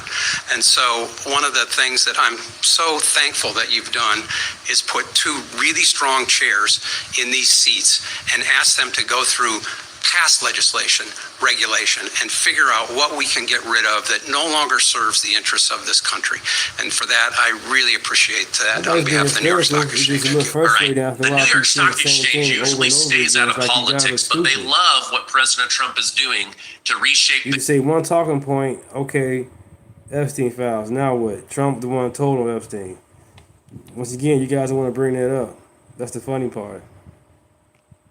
Country, and I do too. I think we're really only at the beginning of the golden age. This war has really thrown things off more than I think even Trump expected, but I do believe that things are going to get really good very, very soon. In fact, White House advisor Stephen Miller just gave an incredible update on Trump's biggest accomplishments, and he points out how much President Trump has gotten done despite Democrats and the mainstream media putting out 99% crap about him every day. Listen to this. The legacy media, Sean, is fundamentally corrupt. They are an extension of, an arm of the Democrat Party. Honestly, Sean, the media, the legacy media like CBS and ABC and NBC. Angela, thank you for the super chat. Yeah, my super chat was gone for a while, but I'm glad it's back. Again, thank you guys. Thank you for that I'm monetized because of you guys. Thank you. See, and every other legacy outlet exists to serve and advance the interests of the Democrat Party. Throw in New York Times, throw in Washington Post, throw in The Atlantic. They should all be required to register as a Democrat political action committee. I mean, let's just think through some of the things that you mentioned. President Trump has been in office in his second term for a year and a half and has solved problems that plagued this nation for decades, generations, or even longer. I mean, just go through the foreign policy piece here. He's completely rebalanced our trading relationship with Canada. He has protected American manufacturing and essential supply chains from China. He has completely rebalanced NATO and ensured that other nations pay their fair share. He is now pursuing peace in the Korean Peninsula, which hasn't been achieved since the armistice in the 1950s. President Trump has single-handedly toppled Maduro, freed the people of Venezuela, and secured the greatest boon for America's energy and supply chains. Right, and that's the thing about it too. People said the world don't like Trump, and I got plenty of video of people in Spain, Venezuela, all over the world. Basically, they all love Trump. They thanking Trump. You got people in Africa. I think it's a pastor. If not a pastor, either way it goes. A man in Africa, surrounded by unalive bodies, crying out to Trump, saying, "Trump, come to Africa, help us. They killing us Christians." This man all the way in Africa asking our president to come to Africa and send our people over there to help them out. But you guys want to talk about that? It's slavery in Africa right now, and people are getting unalive. That's Christians. But you guys don't want to hear that. Insane. You guys care about the LGBT community, and that community is full of sin. Sin is sin. But nobody's perfect. But you guys, you know what I'm saying, as a Christians, go to church every Sunday, you guys will know that you shouldn't be celebrated like that. That should not be celebrated. That sexuality life should not be celebrated. Stealing should not be celebrated. Fraud should not be celebrated. Anything that's evil should not be celebrated. And that's what the Democrat Party is doing. Not just them. It just over the world, we see it. Anybody that's left, they are insane. Probably in the history of our country, he's taken the fight to the drug cartels, declared them a foreign terrorist organization, used military power to fight these enemies of human civilization. And as you have mentioned, he stopped Iran, the Islamic theocracy of Iran, from obtaining a nuclear weapon that could destroy an entire city. And now you come at home, he's unleashed American energy, he's building pipelines, he's bringing the price of gas down from the heinous highs of the Biden administration, he's taken inflation from the highest level in American history down to 2%, the largest tax cut in American history, no tax on tips, no tax on Social Security, no tax on overtime, and he took the most unsecured, dangerous, violent, hellish border in the history of our republic, and 15 straight months, Sean, of zero releases. Zero into the country. All right, he's so right. I mean, we've got to get these illegals out of here. We've got to get the crime down. I mean, think how many hundreds of billions of dollars we're wasting every year on crime and all of these illegal immigrants that Biden allowed in. Now, California, they are absolutely gaslighting their own citizens and voters while the fraud fire continues to burn under Newsom's leadership. And now the people exposing the fire might be the ones punished. Here's what's going on. California Attorney General Rob Ken Bell, you in the Epstein files too, Ken Bell. Hey, check, Ken Bell's in the Epstein files. Check his hard drive or her hard drive. Them, those, they, them. Check their hard drive. They nasty.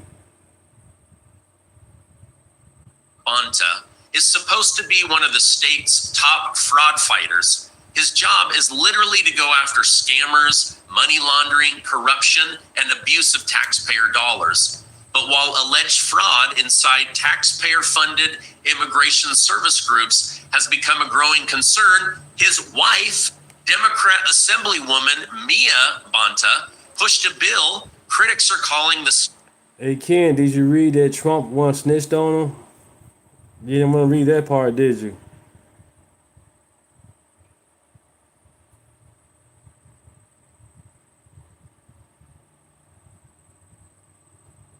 What's up, George? Welcome to the chat.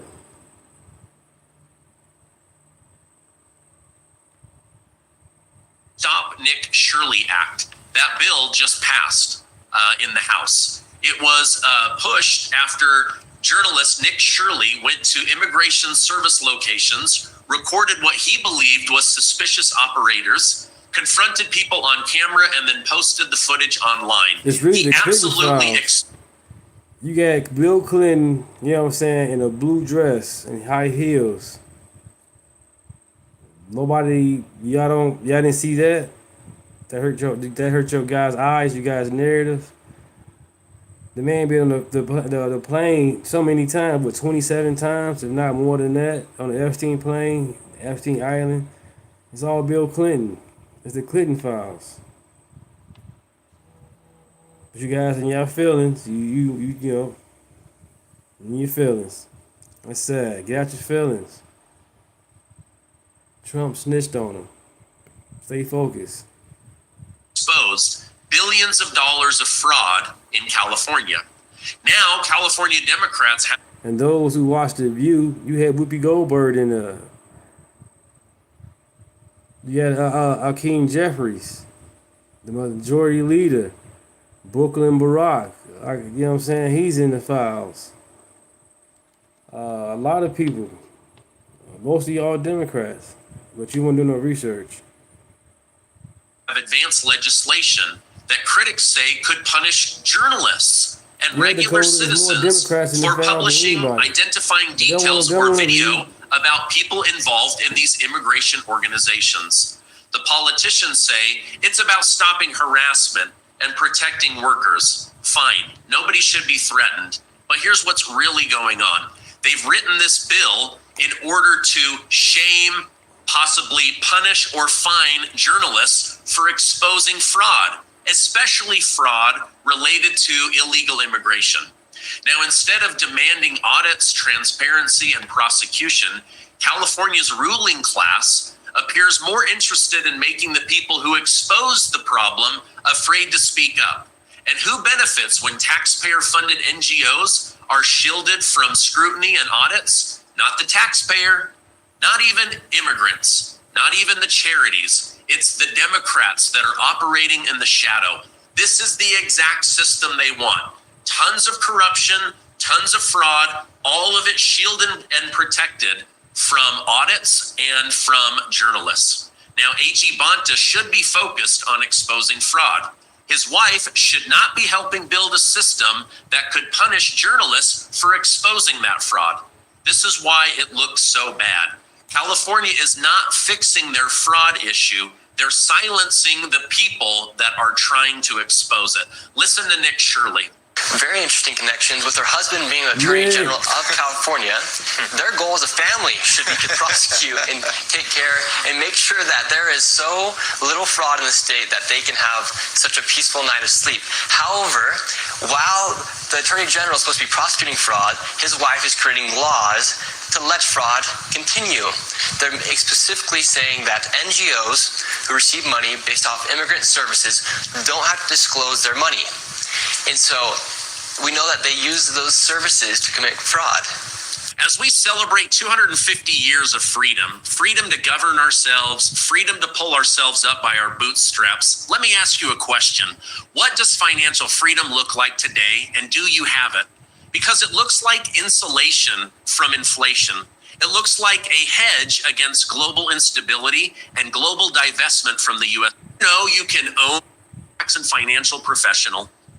All right, now listen, I need you guys to get serious about gold and silver, because the United States, as great as the people are, our Congress, our leaders have allowed the country to just cross the $40 trillion of debt mark, which means they're going to print even more money and lower the value of your dollar. America has crossed an ugly and historic milestone. The national debt has officially passed $40 trillion. That's not a typo. $40 trillion in promises that Congress made, money it borrowed, and bills future taxpayers will be expected to cover. No one's riding in on a white horse to get rid of this debt. It's going to have to be somebody that has the stones to actually do something. And right now, we have over 500 members of Congress that do the exact opposite of what is good for America. Now, Treasury data shows federal debt reached the $40 trillion 2 days ago. It took the country until 1981 to reach $1 trillion in debt. Now, we add that about every 95 days. The debt has more than doubled in the past decade and more than quadrupled in the last 20 years. This is what happens when Washington, D.C. spends more than it brings in year after year. The federal government is currently running annual deficits above $2 trillion, meaning Congress is borrowing enormous sums just to maintain the status quo. But what do? They say we need to raise taxes on the American worker versus Congress needs to get serious about lowering the amount of spending and actually paying off debt. This has been going on for 26 years. There hasn't been a real balanced budget since Bill Clinton. Democrats and Republicans have both contributed to this financial mess, and neither party has the courage or any kind of plan or framework to reverse the problem. Now, why does this matter? First, interest costs are exploding. The government now spends more than $1 trillion a year to pay interest on old debt. That means that money could be going towards infrastructure, national security, tax relief. Instead, it's going to the United States National Credit Card. This is why Trump says we need to lower interest rates. It gives more money to spend in the economy. It brings in more tax revenue, and it lowers the interest by hundreds of billions of dollars so that they can do more. But that only matters if they actually do more. Instead, they just print more. Second, reckless debt puts long-term pressure on the U.S. dollar. America's currency remains powerful because global markets trust U.S. Treasury bonds. But if investors begin demanding higher interest rates to compensate for Washington's spending addiction, borrowing costs rise on the government, businesses, homeowners, families, and you. Yes, you. Everything you buy is connected to an interest rate. Food, milk, pizza, eating at a restaurant, auto insurance, life insurance, it's all connected to the interest rates. And we are right now in a vicious debt cycle. Congress is acting like a bunch of clowns fighting over the next spending package while ignoring the bills are piling up, and they created them. There is no credible plan to pay down this debt. Yes, I hear things from Elon Musk like robots are going to create so much money that will pay down the debt. Or the U.S. Treasury saying, we just need to expand the economy. The reality is Congress needs to start working towards the good of America. Instead, they fight. Oh, the Democrats. Oh, the Republicans. Come together and pull in the same direction, which is to make America great again. So this isn't just a Washington, D.C. problem. It's a you and me problem. We didn't create the problem, but now we're stuck living in it. Right? Like we're all stuck in the matrix of stupid people in Washington, D.C. that just dole out money to all of their friends and stupid things that they don't. Right now, you've got Congressman Tim Burchett saying there's over $1 trillion in duplicate spending. And nobody in Congress wants to look at it. So the only way to protect you and your family is to own real estate, stocks, gold, silver, things that inflate as the dollar inflates, right? So anyway, that's $40 trillion. It's crazy. I remember when they said that this would happen, and I thought, no, that's not going to happen. But look at how fast they ran Doge and Elon Musk out of Washington, D.C. We need to do what they're doing in Argentina. We need to investigate every single member of Congress to see where they're letting money slip through, all of their pet projects, kickbacks, bids to friends, all of it. Every single person needs to be reviewed. In California or in LA. We can end street homelessness. In my district last year, we reduced street homelessness by 49% over the past few years that I've been in office. We've reduced tents, RVs, and encampments in our district by 70%. This is possible to do. So you challenge the 49% figure. No, I don't challenge the 49%. The question is, who did it? The 49% was done by Inside Safe. No. Sorry. Encampments I'm so off sorry. Of the 405 No. freeway that we removed. We had the encampment on the. Wait a minute. Now it's my turn. But you were the interrupting me the whole time, off of the 101 freeway was removed by Inside Safe. You have had encampments. You also have no problem with encampments being in front of schools. Absolutely not. We don't have any encampments near schools in our district. Well, you don't there have were when I first started. See, this is the issue, is that the audience doesn't know who to believe, and they don't have a lot of confidence in either of you have the definitive plan. Because all you've done is grow the homeless population. At this point, I wish we could just throw this whole election away and start over with new candidates, because I just watched the mayoral debate. It was in Sherman Oaks with the Homeowners Association there, and it was just a mess. But so it's looking like I'm gonna probably lean towards Nithya. I know, I'm sorry, I just keep going back and forth, but like that's how this election has me. And right now, like, you know how people are saying it's like the lesser of the two evils. Even though you don't like both candidates, you have to pick one, or you could abstain, but that might mess up the election too. So I think I'm leaning towards Nithya right now, just because she's the underdog and the council hates her, and I know how the council could be like really backstabby. What the hell was that debate? I just got out of the debate, and my main takeaway is one, most biased questions ever, and two, Karen Bass is low-key a bully. The moderator was literally like, I feel unsafe in my home because of the police. There's not enough of them. To which Nithya Raman responded and talked about how LAPD has been corroborating with ICE, and the moderator says, yeah, LAPD lives have been lost as well. Huh? Nithya literally got questioned about being in the DSA, and they said, oh, the DSA wants to tax Jews. The second she brought up Zoran Mamdani's name, the entire crowd booed. The number of times Karen Bass belittled Nithya Raman, and Nithya had to like literally fight for herself on that stage, was absolutely wild. Boy. So we got to talk about a very humiliating debate for the Democrat Party as a whole. I think that this debate perfectly encapsulates the current state of the Democrat Party. The Los Angeles mayoral debate between Karen Bass, who is currently the woke mayor, okay, she's a far-left socialist, and Nithya Raman, a current city councilwoman who is also a far-left socialist. It's just that she's further left than Karen Bass. And these two lunatics had a debate over who is the shittiest, right? Who's the worst candidate, right? Who's going to be worse for Los Angeles, right? And I want to react to it because, again, I think that debates like this perfectly encapsulate the current state of the Democrat Party, right? Yeah. Just no good options whatsoever. So without further ado, let's go ahead and get into it. Now, your voice, your vote. LA Mayor Karen Bass and her challenger, City Council member Nithya Raman, facing off in their first debate of the general election. Homelessness, housing, public safety, and government accountability among the hot topics. And Eyewitness News political reporter Josh Haskell. We are 3 hours and 24 minutes in. I really appreciate you guys. My name is DeuntaRantsRavesPodcastShow. Thank you.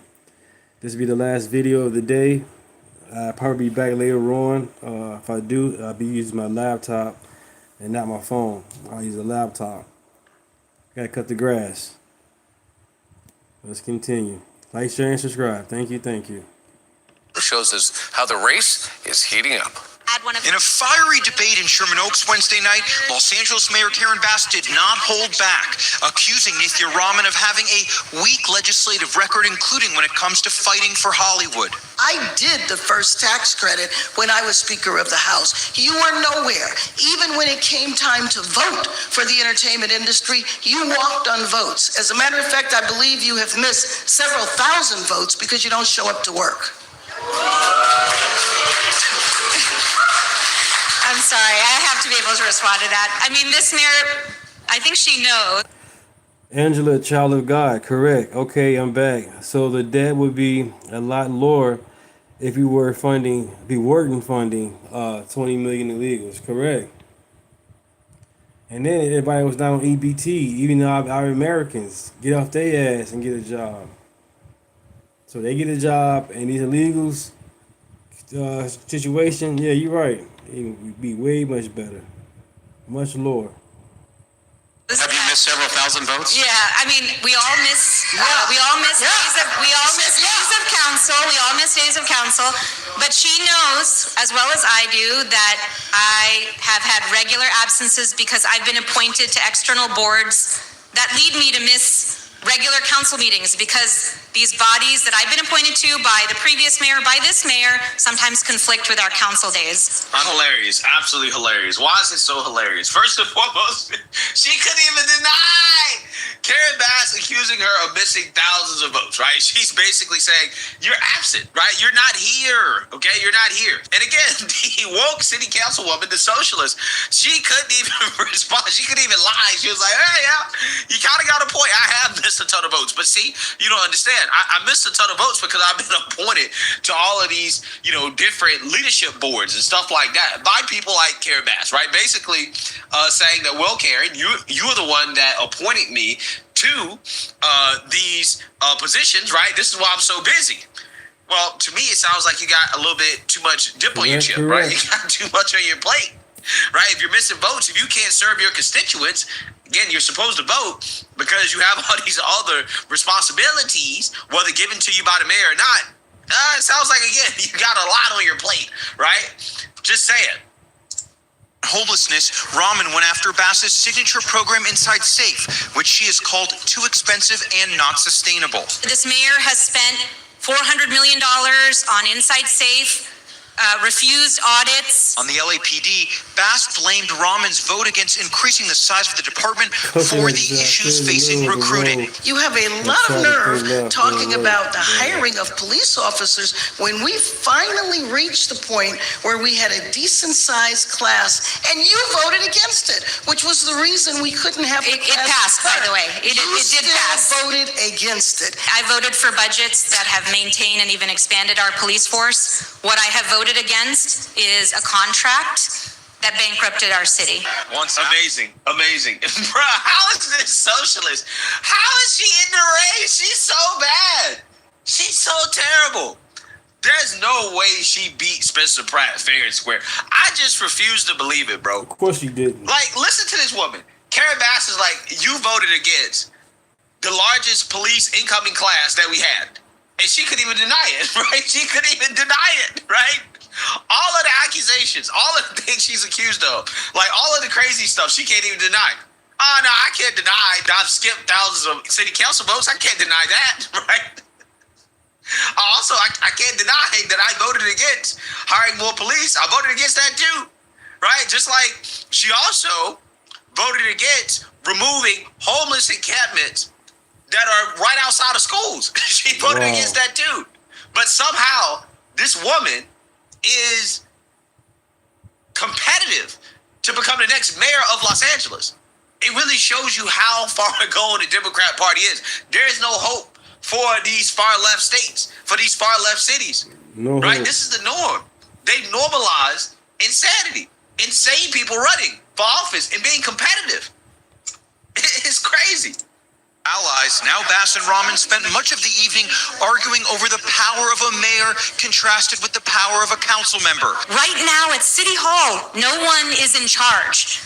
Mayor Bass's office only looks at Inside Safe. That's the only program that her office manages. We are investing hundreds of millions of dollars in 8,000 beds across the city that are not being managed. You deserve accountability. The two Democrats also battled over whether the fact that every council member has endorsed Bass instead of Rahman could hurt Rahman's ability to get things done at City Hall. I did run at the last minute. Many of them had endorsed this mayor beforehand, including me. I had also endorsed this mayor before I ran. And when you're a council member, you have to work with the sitting mayor in order to get what you need for your constituents. She has no support from the council members because nobody can work with her. And I expect the criticisms and the attacks will only continue as this campaign moves into the fall. Early voting starts in less than 2 months. Spencer Pratt was so right. He was so Right right. here, welcome. He said it's both of them. You're right. They go at each other. But they're both a part of the problem, right? They're both the problem. When he said that on the debate stage, that was probably the most accurate thing that I've heard in a long time on the political debate stage, right? To change that.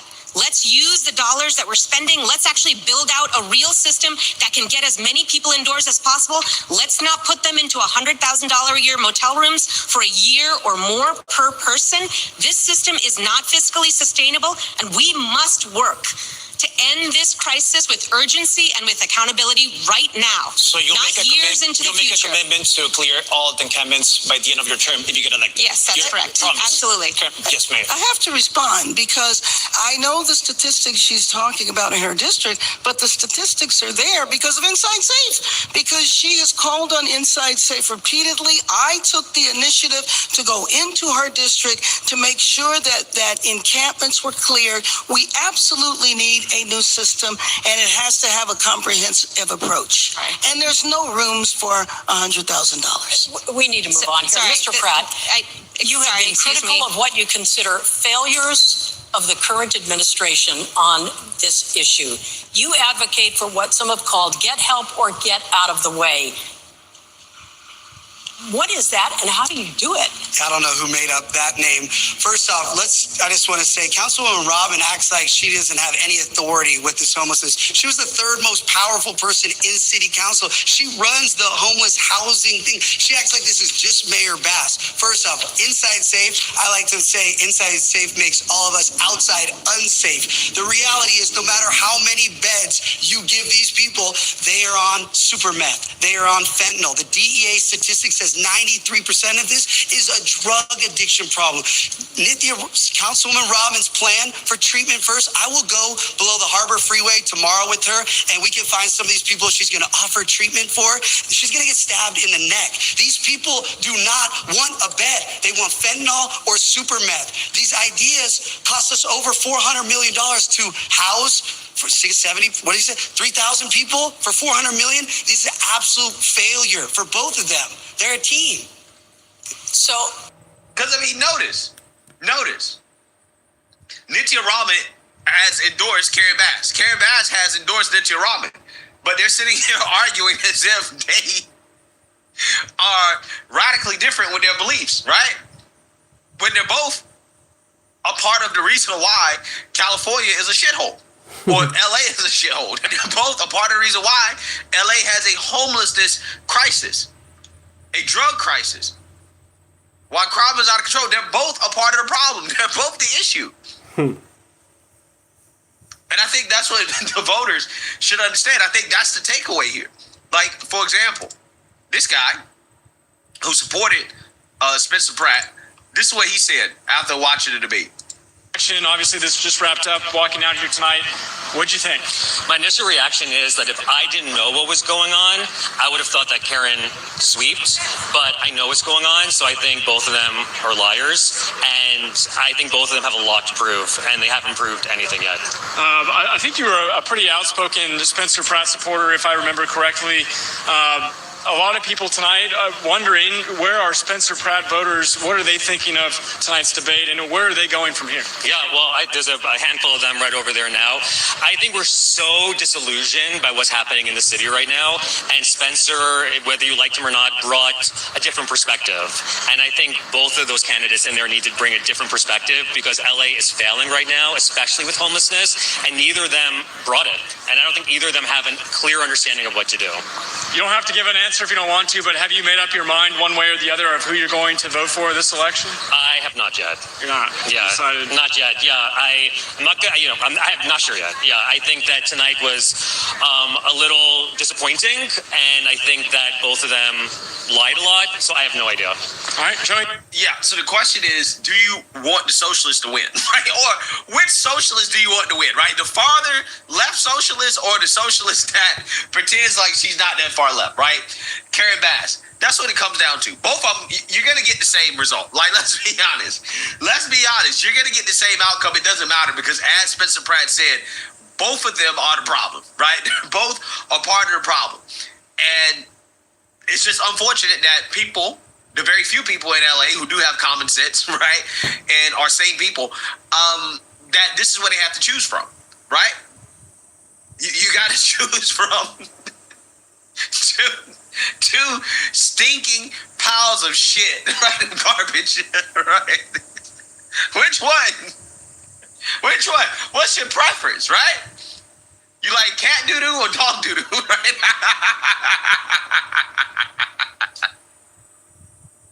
Which one do you prefer, right? I think both are bad. I think both are terrible. But hey, congratulations, LA. This is what you voted for, right? This is exactly what you voted for. And you're going to get exactly what you voted for, regardless of who wins this race. But let me know what you guys think. Make sure you like, comment, and subscribe. Most importantly, share a Black conservative perspective. Peace.